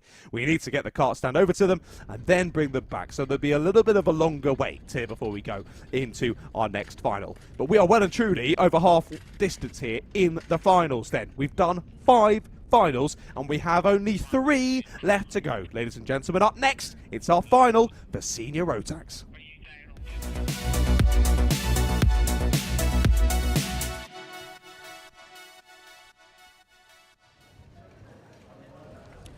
Well then, as we wait for Senior Rotax to head back out, or head out of the pit lane for the first time here for the final, I am not happy because the YouTube notifications has just ruined the Grand Prix for me, so thanks to YouTube for that one. Anyway, less about that. This racing's way more exciting. There's no super clipping in Formula A's. Come on now! On we go. Senior Rotax then up next. Let's have a look at the grid then. Your third to last final of the day here at the Southwest Champs. And yet again, another driver, of course in a different class this time, another driver who's had a very stellar day to say the least. Ollie Wise starts this one in pole position. Charles Green is alongside him on the front row with Jarrett Metters and Maxime Smith on row 2. Then it's Will Swells and Jack West on row 3. Dylan Brearley and Kai Pepperell row 4. Then George Isgrove and Jacob Felton on row 5. I better run through this, hadn't I? Cian Downer and Jonas Lasowskis row 6, Lucy Lovell and Luke Evans row 7, then Archie Bowman and Izzy Lawton, Jamie Rowe and Ralph Molyneux, Rudy Winslow Morton and Adam Mallins. No, not the moment. That's your 20 kart field. Your 20 kart field getting ready to go. Ian on the camera, getting the beautiful shot of this start. Let's get ready to go then for this third to last final of the day. 2 by 2 to the lights we go. Wise and Green at the front of your screens. And Green will try and chop across, but again it doesn't work. Has to slingshot it round the outside as Metters tries to steal his second place away. It won't work. Oh, contact! Big bit of contact there in the mid-pack. How did we not see drivers heading off left, right and centre there? They just about settled it down as they got into the braking zone. My goodness, that was close. And look at this. Change almost at the front of the order. Ollie Wise holds on for now, but has to be aggressive in his defence there. White lining it on this first lap of the race. Down through into Sector 3 we go then for the first time, and it is still Wise from Green then. It's not Metters in third place. It is Jack West. What a start from Jack West. 6th to 3rd on the first lap. Jack West means business. He's going for it. Up the inside of Charles Green into T1. Into second place goes Jack West already. And now only one driver separates him and the win in the final. Well, one driver and 9 minutes plus 1 lap as well. Plenty of time for things to play out in this race. Down to the hairpin we go then for the second time in this race. Darren Meta's still right in there with him as well. Was that the move for the lead? Was that the move for the lead? West looked for it up the inside. Did he get it done though? Do they go? No, he's still there in second place. Had a little sniff at the inside line, but wasn't quite able to get the overlap this time. A couple of contact warnings coming in already as well. One for Kian Downer, one for Lucy Lovell. As we say, we've seen a couple of black flags for multiple contacts already in these finals. Those drivers need to be careful. Jack West, fastest lap of the race, 55.99. First driver into the 45, sorry, not 55, 45.99. And he's all over Ollie Wise, isn't he? He's trying every which way he can to the outside there at turn 3. Hasn't worked this time. Down to the hairpin we go yet again. We're side by side between Metas and Swales in the background. I think Metas has held on though in all of that. And he has indeed. They're still side by side on quarter exit though. Swales and Maxine Smith, they're all trying to make moves. Who's ahead? I think it's as it was, isn't it? I think it is. As around the final couple of corners we go then. On to lap number 4 of this race. Charles Green is just trying to hang with the top 2 at the moment. So 46.01 for Wise on the last lap, 46.03 for West on the last lap, 46.24 for Charles Green. That just shows you how much slower he is than the top 2. He's still the third if I can get my words out, he's still the third fastest out there on circuit at the moment. But he's still gapping the drivers behind him. Last lap, he took 3/4 of a second is what he added to his gap between himself and Metas in 4th place. That just shows you these 3 are pressing on. They're dropping the rest of the order, but even then, Charles Green is struggling to hold on to the coattails of these 2 ahead. Wise and West just seem to be off in another stratosphere here today at the Dunkeswell Kart Club round number 6. Here he goes, up the inside goes Jack West. He's got it. So, that could be a pivotal moment in the race then. Jack West goes for it into the lead. Do we see re-attack? No, we see a point forward from Ollie Wise. That could be crucial, but oh, okay, there was a point forward, but then there was aggressive defence from Jack West, which leads me to believe that maybe Ollie Wise was lying when he pointed forward. Their kart drivers would never lie. That couldn't possibly happen. I've never ever pointed forward and then dived someone at the next corner. I just wouldn't do that. Come on, I just wouldn't do that, guys. Come on. On to a new lap we go. All is fair in love and war, and the drivers will do anything to get in the head of the other drivers around them. I don't think there's going to be any working together here between West and Wise. They've just got to be careful that Charles Green doesn't get stuck back in here as well, which he's not too far away from doing just that.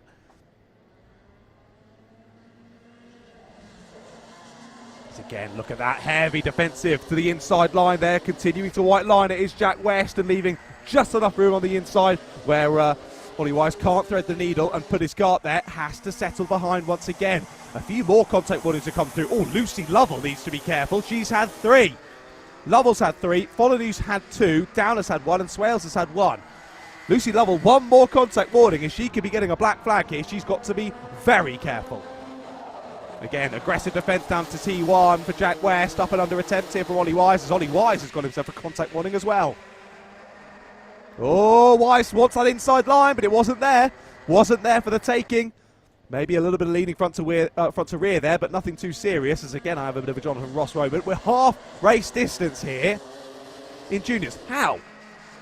It feels like it's been about 10 seconds. We're 5 minutes through this race already, and it still could go any way between these 3. Ollie Wise now needing for that re-attack to come. Jack West hasn't felt the need to defend on this. That black flag for Lucy Lovell, she's got it.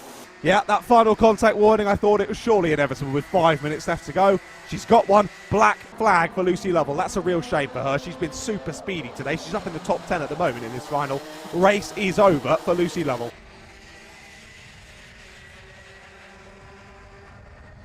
This race certainly isn't over, though, at the sharp end of the field. Okay, they've settled in. There's the marshal watches on. I shouldn't say marshal, that's not a marshal, that is a steward watching on, or a clerk, or however we want to call them, I don't know. I think it's a clerk. Anyway, watching on intently at this one, and as they should be with the amount of contact warnings coming through, and as we say, now a black flag for Lucy Lovell. The poor Clarks and stewards have their work cut out for them. Thank you, my producer has confirmed it is a Clark. I just couldn't remember the right word for it, for the person who goes and stands out on circuit. It's a Clark who's on circuit, it's a steward who deals with things afterwards, I think. Anyway, I think. Don't ask me, I'm just a silly commentator. On to a new lap we go. 4 minutes of this race, still left. And Charles Green had closed up to these two. Now that they're settling in and not defending, he's just dropping that little bit further back again, isn't he? And Ollie Wise, new fastest lap of the race. Here we go. Rub your hands together with glee, ladies and gentlemen. This could be a lovely battle here into the final few minutes here at Dunkeswell. Who will be your senior Rotax Southwest champion for 2026? Not too long for us to find out. Well, since Jack West got to the lead, he's looked pretty comfortable. But as we say, that last lap has been the first pendulum swing back the other way of Ollie Wise. Granted, it was only by 0.02 of a second, but still, Ollie Wise will take it, I'm sure. Again, that lap 0.01 of a second. This time, it's West, who's that little bit faster. Down through lap number 10 we go now. Has Lucy Lovell come in? Yes, she has. So Lovell has accepted that black flag. Well, maybe not accepted, but she has come in for it. She's seen it. So that's race over, sadly, for Lucy Lovell, and she drops right to the back of the order. Oh, looks as though we'd already lost Adam Mallins for this one as well. Of course, he had issues in the pre-final, and now clearly those issues rearing their head once again here in the final. That's a real shame for Adam, but he's not going to make it to the checkered flag in this one. Just over 2 minutes left to go, and I can't quite tell how this one's going to go still. Almost identical pace still between West and Wise. That time again, 300ths quicker was West. And he's just putting himself in a position now where he doesn't need to cover off from Ollie Wise. He's got just enough of a gap there that I don't think even Wise could go for a huge dive bomb, really. I just still don't think he's close enough, really, to unequivocally avoid contact with said dive. He could certainly dive and put his car there on the inside, but whether he's warranted any space is another question entirely.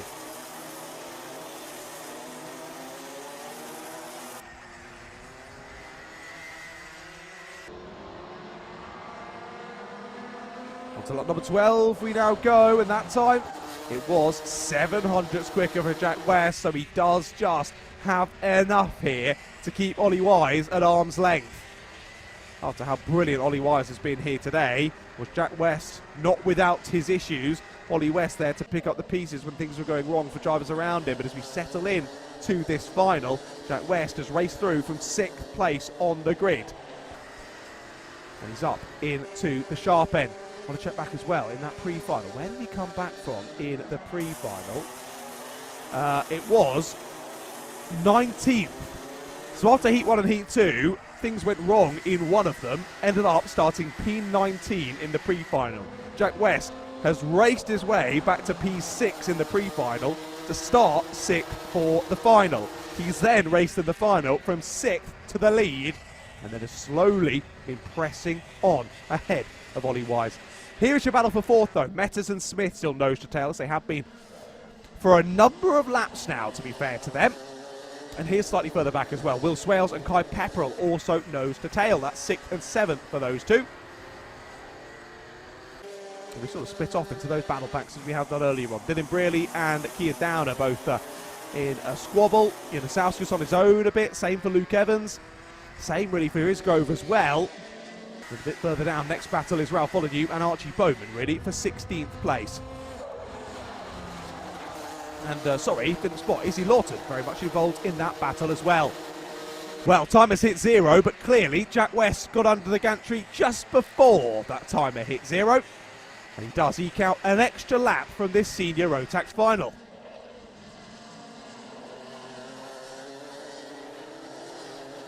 And of course, we've only got 2 more finals left to come after this one, ladies and gentlemen. What did I work out earlier? Was it 37 total races here today? A bumper bill here at the Dunkeswell Kart Club. And yeah, I think we're going to lay down in a dark room after this one. And maybe another hot beverage to assist with the voice. Anyway, final lap. On we go here in Senior Rotax. And it is 3/4 of a second the gap now between West and Wise as we head on to the final lap. West has been very impressive after getting back into that race lead. Of course, West and Wise sort of traded that place a couple of times through this final, but that final attempt then from West saw him get the lead back, and he didn't really have to look back from there. Kept Wise at arm's length, and has just been putting in that pace that little bit quicker than Ollie Wise. And last that from Jack West, new fastest lap of the race as well to rub it in, 45.57. He comes from 19th in the pre-final to 6th, and 6th to the win here in the final. Jack West is your Southwest champion in Senior Rotax. Great showing from Jack West once again. He's raced so well throughout today and has had to deal with issues, but despite that, never let it get him down. He raced back to the fore there in the final. Ollie Wise is victorious in most races today, bar the final. A shame there for Ollie, but again, he's raced valiantly well. His pace has been epic, and a second place I think he'll still be very happy with. Same again for Charles Green, not quite able to match the pace of those two ahead, but still holding on to a third place. Podium for each of them, and they'll take home some silverware for the mantelpiece. Behind them, just missing out, Jarek Metters and Maxime Smith, your top 5. They're followed by Will Swales, Kai Pepperell, Dylan Brearley, Kian Dowder and Jonas Janusauskas. Then it was Evans, Isgrove, Felton and Rowe.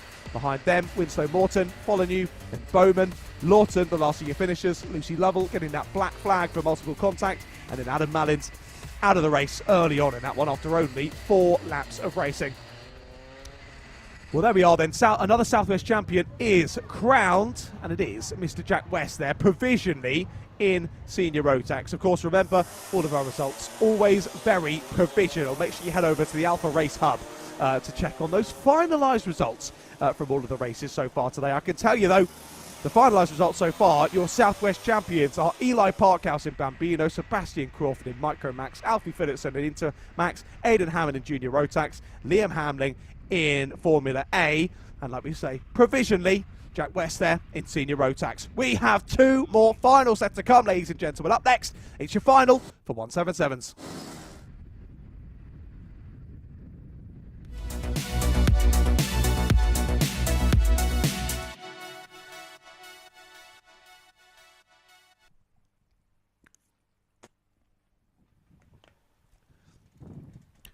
Off we go then, ladies and gentlemen. Our penultimate final of the day. 10 minutes on the clock again for this one. So, unsurprisingly, Braden Hill is on pole position. He's won every race so far today. He has been dominant here in the 177s. Jamie Salter starts 2nd. George Walker 3rd. Carla Day 4th. Paul Sims 5th. And Dibbs Allen in 6th. That's your 6 drivers taking to the start here in Rotax 177s.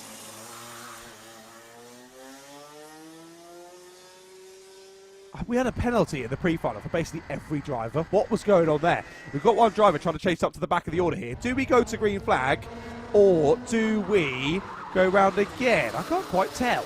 I think we have gone to a race start. We have. Green flag is flying here at Dunkeswell as we press on down through the first couple of corners. Sorry about the slight latency on the cameras at the moment. I believe my producer just dealing with a slight issue behind the scenes, but hopefully we can bring those cameras back to full running order in the next few moments. Of course, all of us dotted around the country here today, so understandable that some latency might play into the fact. And look at that, Alpha Live, the best of the best, getting it dealt with very, very swiftly. Sadly, I did see there, one driver was parked up at the side, and they didn't make the race start in all of this.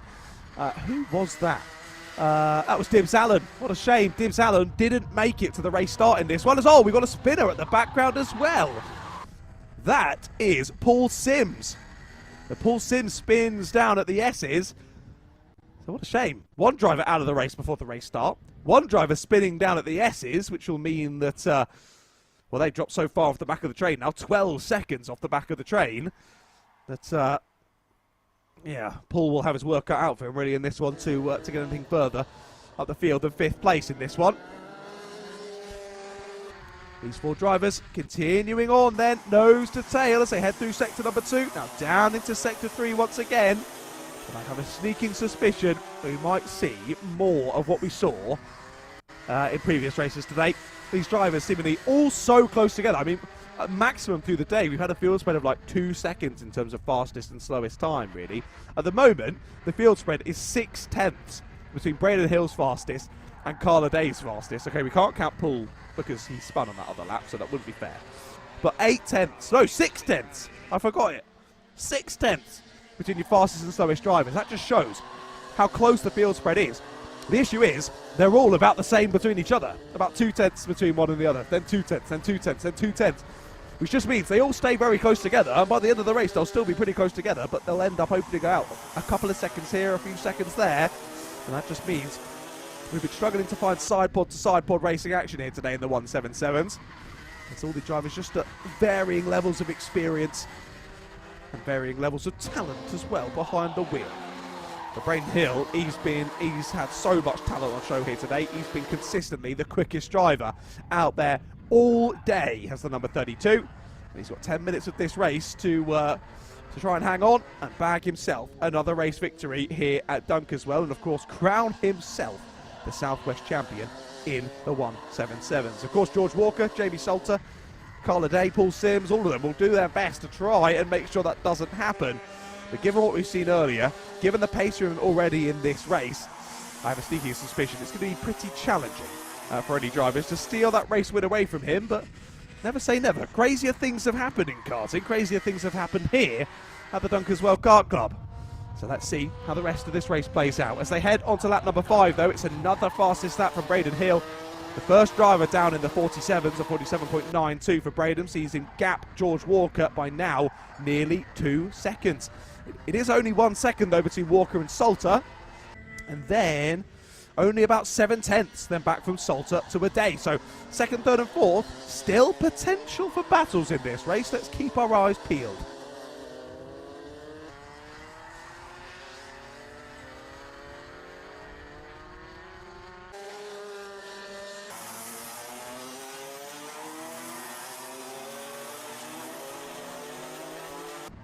Out that long, sweeping right-hander hairpin we go, then on to a new lap of the race once again. 4 minutes completed here in your 177 final. Not too long to go until we crown your Southwest champion. Now, I believe the Formula Blues will be the only ones which don't crown a Southwest champion, or maybe we do. I actually don't know. I've not been informed by the organisers prior to today's event, so I've kind of just been assuming that everyone has a plate to get. So I believe the Formula Blues will be the same. So we'll call it as such.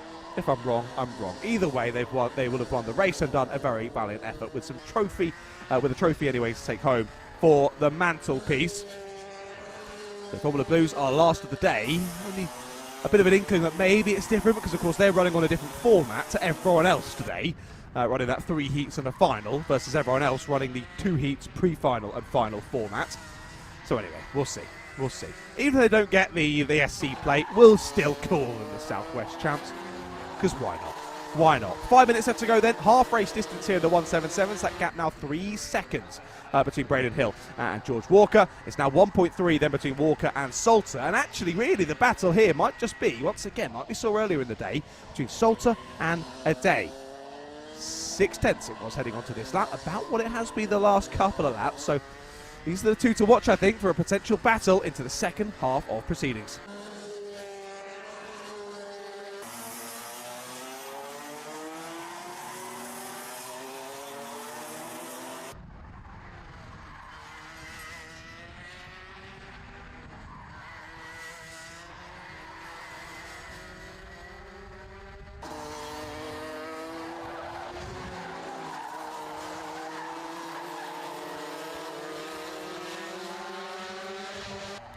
Well, looking at how the gap's changed on that lap, it's pretty much identical again. Salter and Ade are inseparable here in terms of that time. If only they were just a little bit closer already. Because Ade can certainly think about a move here and start putting the pressure on Jamie Salter. But for the moment, Salter's got just enough breathing room where I don't think Carl will be too heavy on his mind. But still, the thought will be there. He is quite close. 6 tenths at the moment. They continue to drop a bit further back from George Walker. It was 1.5 seconds as they went on to that last lap, which was lap number 8, and we now go on to lap number 9. Sadly, Paul Sims, after that spin, hasn't really recovered. He's back on his own pace at the moment, 50.9, but yeah, that's about 2.5 seconds slower. Well, that's now 3 seconds slower, 3.3 seconds slower than Braden Hill's time. 47.6 Braden Hill has just done. He is absolutely incredible behind the wheel of a 177.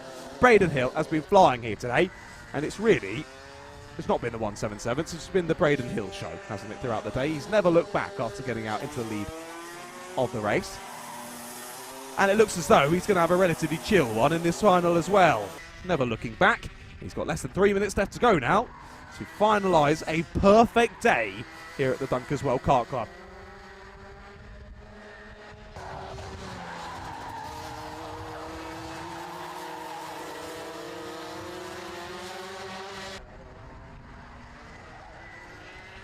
These two still very close together, and it's still 0.6 of a second. They're genuinely, these two are ridiculous. They're inseparable. Actually inseparable. 0.6 between these two still, but like I said, it hasn't really changed. It's been the same every single lap. They've been metronomic between each other. But when one's gone a bit slower, the other's gone a bit faster, but then the next lap, the other one's gone a bit slower, the other one's gone a bit faster. So the gap stays pretty much the same the whole time round. The crowd are out in force here at Dunkeswell Raceway as they watch the 177s. As this will be the last time we see these drivers out on circuit in anger here today at round number 6. And I'm showing there on the cameras of the gap that George Walker now does have ahead of Jamie Salter. It's now 2.25 seconds it is now between Walker and Salter, but it's now nearly 5 seconds between Hill and Walker. Incredible pace here from Braden Walker. This has just been amazing. And again, only really a mechanical failure is going to steal away this race victory in the final. Not that I'm tempting fate, Braden. I would never do such a thing. At the moment, he's sitting pretty, isn't he, there, out in the lead of the race. Plenty of light aircraft still hanging around here at Dunkeswell, enjoying the sunshine and probably what is likely to be the last of this relatively nice weather as we head towards autumn and into the winter months. We'll all start complaining it's too cold. It's either too hot or too cold. It's never perfect, is it? We're all, literally British people are just Goldilocks when it comes to weather, isn't it? It's never quite right. It's always too hot or it's too cold. We're unhappy for some reason anyway. But that's how we like it. 45 seconds left to go then on the clock. Plus 1 lap of racing. So I think it's going to be this lap and 2 more. This lap and 2 more for Braden Hill. He's so far clear. Almost thought he might challenge to extend by another one, but no, he's not quite that quick. But I think now he's gotten past the back marker of Paul Sims. He has. There is Paul Sims, as we say, just couldn't quite find the pace, but again, he's been getting faster and faster every lap as Paul Sims, so he's been doing all he needs to do. Just a shame he had that spin on lap number 1 that dropped him so far off the back of the rest of the field, and now he's had a lap put on him by Braden Hill.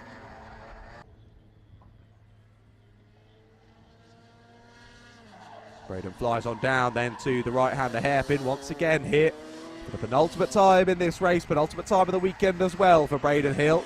He has looked unfazed though at the sharp end of the order, hasn't he, Braden?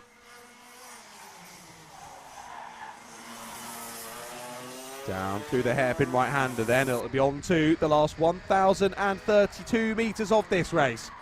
Braden Hill will lead us onto it, as he has done for every other lap so far in this one. Checks over the shoulder, and he will know he's got a monstrous gap back to the rest of the order. He can cruise around this final lap, and he'll be absolutely fine. But I don't think Braden Hill knows the definition of the word cruise, as he was a 47.7 on the last lap, a 10th off of his fastest lap of the race, and the fastest lap of the race, and still 3/10 faster than the lap anyone else has set in this race so far. Take a bow, Braden Hill. He's been unstoppable throughout today. Every heat, the pre-final, and now it's looking like the final. He will take the win in as well. Unstoppable here in the 177s. No one could match his blistering pace all day, and it will be Braden Hill who is crowned Southwest champion in the Rotax 177s here at the Dunkeswell Kart Club. The win in the final at round number 6 goes to Braden Hill. Second place goes to George Walker. Third to Jamie Salter, but Carla Day did close in to 3/10 there at the checkered flag, so he halved the gap there over those last few laps that we didn't quite see. Of course, understandably so, we had to focus in on Braden Hill, and he didn't quite close in enough, did Carl? Settles for 4th place then. So Braden Hill is your Southwest champion here at the Dunkeswell Kart Club. And George Walker and Jamie Salter join him on the podium then and get a trophy to take home for themselves. Carl Adey and Paul Sims missing out there in 4th and 5th position. And, of course, a real shame that Dibs Allen wasn't even able to get to the race start in that one. A real shame for him. Oh, well, that is our last race for the 177s. They are done and dusted for the day. And we've only got one more final to enjoy here. I can't believe it. 30-something races that we've had to enjoy today, and it's flown by. I mean, my first ever opportunity to commentate at the Dunkeswell Kart Club last time out for the Rotax Festival at round 5 was epic, and it's been just as brilliant here today at round number 6. I hope you thoroughly enjoyed all the commentary and all the coverage courtesy of Alpha, live of course on the public stream for all our heats and pre-finals, and here courtesy of SlipStream for the finals. Well, like I say, one more left to go, ladies and gentlemen. Up next, it's our Formula Blues.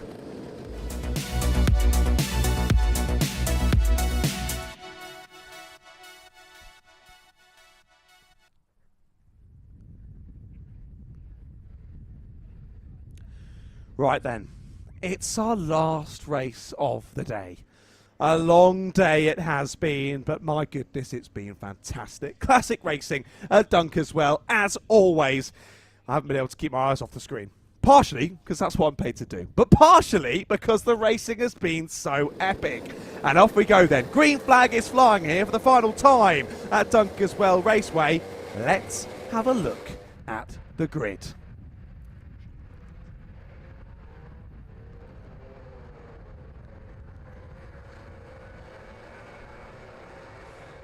Right then, last race of the day. The grid looks like this. Stuart Gray, your O plate is on pole, with Joey Foster alongside him on the front row. Mike Bell and Max Gunter on row 2, with James Dawkins and Tom Parker on row 3. Then it's Anthony Lee and Jeff Ellis. They're followed by Nigel Vicker and Phil Waters, Russell O'Neill, Hannah Dawkins, Mitchell Carpenter, Alex Fortune, Ron Sean, then David Waldron, Richard Puddle, Mark Ellis, Kevin O'Neill, Danny Elson and Harley Drake. 21 drivers taking to the kart circuit in anger once again here at Dunkeswell. And this will be for our final time here today. Thank you again so much for joining us here, courtesy of SlipStream for these live stream finals, or equally if you're watching back a week later. Publicly, I hope you've all thoroughly enjoyed the coverage, and I hope that watching it back publicly has convinced you to invest in the past, because you're missing some epic racing action, not only here from Dunkeswell, but also from so many different fantastic live streams that Alpha Live do across kart racing and car racing and further afield as well. Off we go then for the final time here at round 6 of the Dunkeswell Kart Club in 2025. Our Southwest champs, our final races go. Down to the first corner we go then, and immediately your O-player Stuart Gray consolidates that race lead, or does he? Yes, he does. Side by side he did go with Joey Foster down into turn 3. Foster able to trot back across though, holds second place. Third place though is lost by Mike Bell. James Dawkins is the one that comes through. Dawkins has got past Gunter and then past Bell. Nearly goes careening into the back there of Stuart Gray, because Gray has just lost the lead. Gray's lost the lead and he's dropping back. Down to third he goes. So Foster moves to the lead of the race. That's Dawkins to second, and Gray now in P3. Once again, just like we saw with the Formula A's, the Dunkeswell Kart circuit covered in smoke from these Formula Blues as they all oil up and get ready to go here as well. On to lap number 2 we go. Foster leads us onto it then. So it's Foster, Dawkins, Gray, Gunter, Bell, Parker, Ellis, Vickery, Lee and Waters. That is your top 10. Heading on to lap number 2. And of course, unsurprisingly, it was Joey Foster your fastest on that first lap of the race, but this second and third lap is where we'll really start to get an idea of who's got the ultimate pace in this race. Looked as though in the background there, Tom Parker was making a move on Mike Bell. As that was James Dawkins looking feisty. Dawkins wanted the lead there, couldn't quite get through. But as I say, Dawkins is hunting for it, isn't he? He's side by side into the final couple of corners, and he sort of points himself through there. Dawkins was like, nope, that's mine, I'm having it, don't bother turning in because I am not braking. And fair enough, Foster listened. He's lost the lead, now he's lost second place as well. Stuart Gray coming back through into P2.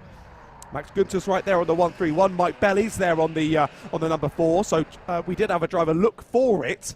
It didn't quite work out. Bell stays there in 5th place, and actually it seems as though a gap has opened up behind ever so slightly as well.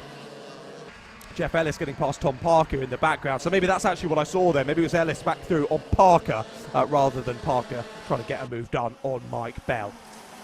Or equally, it could have been Parker going for a move on Bell. It didn't work out, and Ellis said thank you very much and slipped on by. Either way, Jeff Ellis is in 6th place. Right, quarter of the race done. Dawkins in the lead. Dawkins with the fastest lap was a 49.44. Now it's a 48.92. First driver and only driver into the 48s. Amazing pace here from Dawkins, and he's fastest in the first sector, he's fastest in the second sector, and he's fastest in the third sector.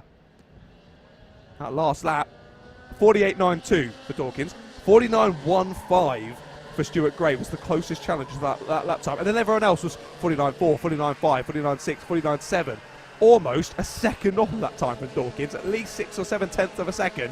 Amazing for Dawkins. His pace early on is incredible. But as we know from the Formula A's, as we know from earlier races, here in the Formula Blues, these karts don't like to make it to the end of the race on occasion, and especially in this one. 10 minutes plus 1 lap versus the usual 7 minutes plus 1 lap that we've been used to in these 3 heats earlier today for our Formula Blues. So it's one thing leading a race, but it's another thing nursing your kart home to the finish if anything does start to feel not quite right. Battles up and down the order though. Here's the 15 and the 63. Russell O'Neill has gotten through and past Tom Parker then, down at the first corner. So O'Neill's got the move done. And to be fair, that was from a couple of tenths back, to be fair. When they crossed the line, it was still 2 tenths between them as they headed on to a new lap of the race. But Russell got it done nonetheless. Fair play to the number 15. Now he's got a nice bit of fresh air here to see if he can catch the back of Jeff Ellis. Jeff Ellis is there in that bit of no man's land there in 6th place. And he's got about a second and a half to find to catch the like of Mike Bell. Mike Bell is now all over the back of Max Gunter. You can see them there in the background. Speaking of all over the back, here comes Stuart Gray. Well, after that electric pace at the start of the race, well actually the opposite of electric, very much petrol powered these karts. But it was an amazing start from James Dawkins, firing his way through the order, up from 5th on the grid to the lead within only space of a lap or two. Well, Stuart Gray, he's turned up the wick here, hasn't he, here as we head towards the second half of this race. Does he have an answer to the early pace from James Dawkins? Well, he's already showing that. Fastest lap on the last lap, 48.84 for Stuart Gray, goes a tenth quicker than that ultimate pace from James Dawkins, and 2 tenths quicker on the last lap. It hasn't amounted to a move just yet, has it? Equally, Dawkins feeling the need to defend. Just covers off that move to the inside there, down into turn 1. For the moment anyway, Stuart Gray not close enough. Another personal best from James Dawkins, but that lap, it was 100th quicker from Stuart Gray.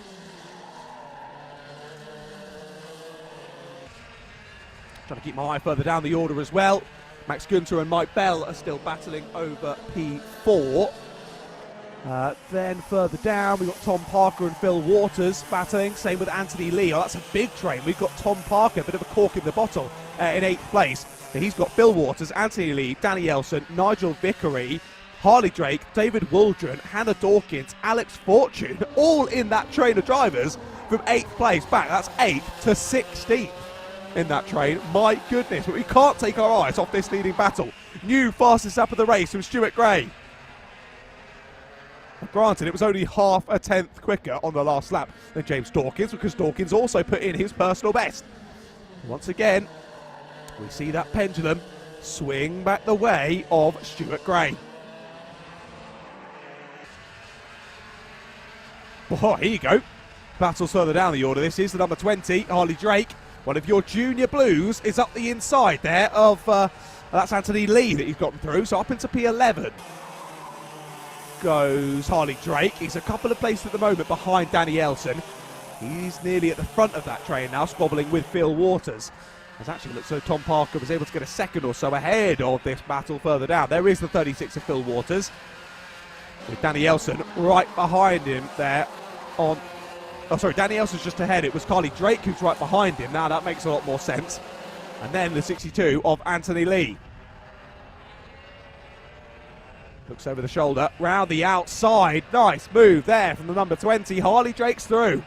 So Drake gets past Phil Waters now, and now both your junior blues are into the top 10. 9th and 10th. 9th for Danny, 10th for Harley. And Danny's now all over the back of Tom Parker there. You saw that briefly on your screens. They're still nose to tail. Not finding a way through just yet is Danny Elson, but he's got pace on him, hasn't he? Really amazing to see these juniors, of course, starting at the back in every race, but coming through the order every single time. That must teach them so much, not only about these specific Formula Blue cars, but about racing as a whole. Awesome to see. And these four are closing up now as well, haven't they? Yeah, they've massively closed up here. So this is Max Günther, Mike Bell, Jeff Ellis, Russell O'Neill, all in a train. Up the inside goes the 42. Jeff Ellis gets past Mike Bell. As all Mike Bell, has he got an issue? He's a bit slow there through the right, and round the outside goes Russell O'Neill as well. After a good early part of this race for Mike Bell, it's all seemingly undoing itself here. He's keeping that radiator plate open, isn't he, to try and get a bit more air into the engine, so maybe just nursing a bit of power delivery issue and maybe thinking if he can cool it down and get some more air into the engine, that might help things. But of course, you're then running less rich and you won't quite get to the same top speed, so he's having to lose that bit of time now to see if he can get the kart to the end of the race.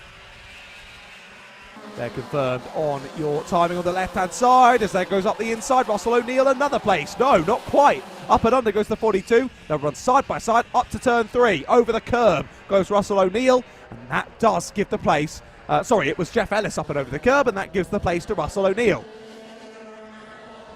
When you look back for it though, up the inside, not quite able to do it. So place consolidated there for Russell O'Neill. He's into the top 5 here with a minute to go. Still only a quarter of a second between Dawkins and Gray, but they're still as they were, as they're going to head through onto another lap now. Right, they've started a new one with 58 seconds to go. This will be the third to last lap here, and it's Dawkins versus Gray. Dawkins defends the inside line there, sends the O-plate the long way round, and Stewart not able to do anything with that at the moment. Oh dear, what's happened to Danny Elson? Danny Elson's falling down the order. I think Danny Elson's out of the race. He is. Danny Elson's out. He continues to drop down the order from 9th place. He's dropping all the way to the back. And I think we've got Danny Elson parked up round the circle. Just cost the timing being in 17th place. He lost 9 positions on that line. Danny Elson. Sorry, from P8 that would have been. What a shame for Danny Elson. He was your leading junior blue. It's all gone wrong, clearly battling with Mike Bell. And now Harley Drake is on the scene to battle with Mike Bell. Move for the lead. Up the inside goes the O-plate. Doors nearly closed in his face there by James Dawkins. And Stuart Gray shows James Dawkins the outside of the circuit and says, well, if you're going to close the door on me, here's some grass for you to enjoy.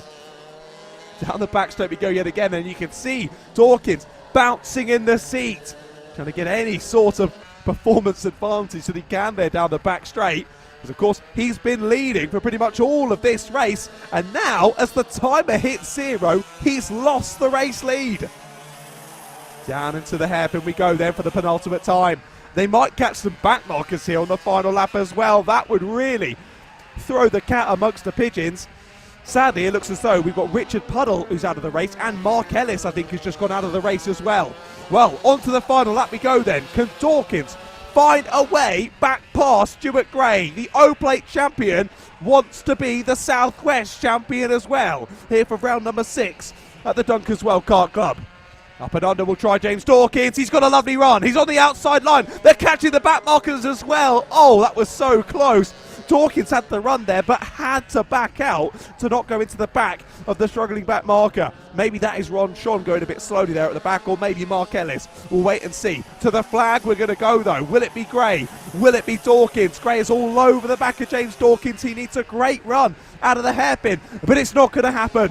The O-plate has the run. Through the final couple of corners we go. Dawkins will try and slingshot, but it's not going to be enough. Stuart Gray is victorious, and the O-plate champion is your Southwest champion here at round number of the Dunkeswell Kart Club. What a day of racing action. And your final race there in the Formula Blues, just as exciting. 0.2 of a second across the line there between Gray and Dawkins, battling all the way through to the flag. Fastest lap for Dawkins. Well, I don't think that's going to make up for that one, sadly. Was leading the entirety of the race, and is out on the last lap, and he's parked it up. The 22 has parked up after the checkered flag. I don't know what the rulings are on that. I think because he got to the flag, that's not going to be an issue. But a shame there for Dawkins. Parks it up. So clearly had an issue there after the flag. He's gotten very lucky, has James Dawkins. Very lucky. A shame not to take the victory, I'm sure he'll be thinking. But the kart's given up the ghost after the flag, so you'll take that one. Stuart Gray is victorious then. James Dawkins and Joey Foster join him on the podium. Here's your full results. Russell O'Neill and Max Gunter, your top 5, followed by Jeff Ellis and Harley Drake, then your top Junior Blue there in P7. Good job to him, up 14 positions in that race. Followed by Mike Bell, Phil Waters, Anthony Lee, your top 10. They were followed by Tom Parker, Nigel Vickery, David Waldron and Alex Fortune. Sorry, Alex. Hannah Dawkins behind in P15, then Mitchell Carpenter, Kevin O'Neill, Danny Elson, after whatever happened there with a few laps to go, dropped right to the back of the order. I think Ron Sean it was who was going slowly there that we saw the leaders overtake. Mark Ellis DNFing, and Richard Puddle DNFing there from that final race as well. Wow, wow, wow, what a day it has been here at Dunkeswell. Dunkeswell Raceway is such an awesome track. It's been an honour to join you back on commentary once again, and as my producer has reminded me in my ear, my voice survived as well, guys. Yay. Oh, we just about managed to drag it through, didn't we? But that racing really carried me on through that one. That was amazing.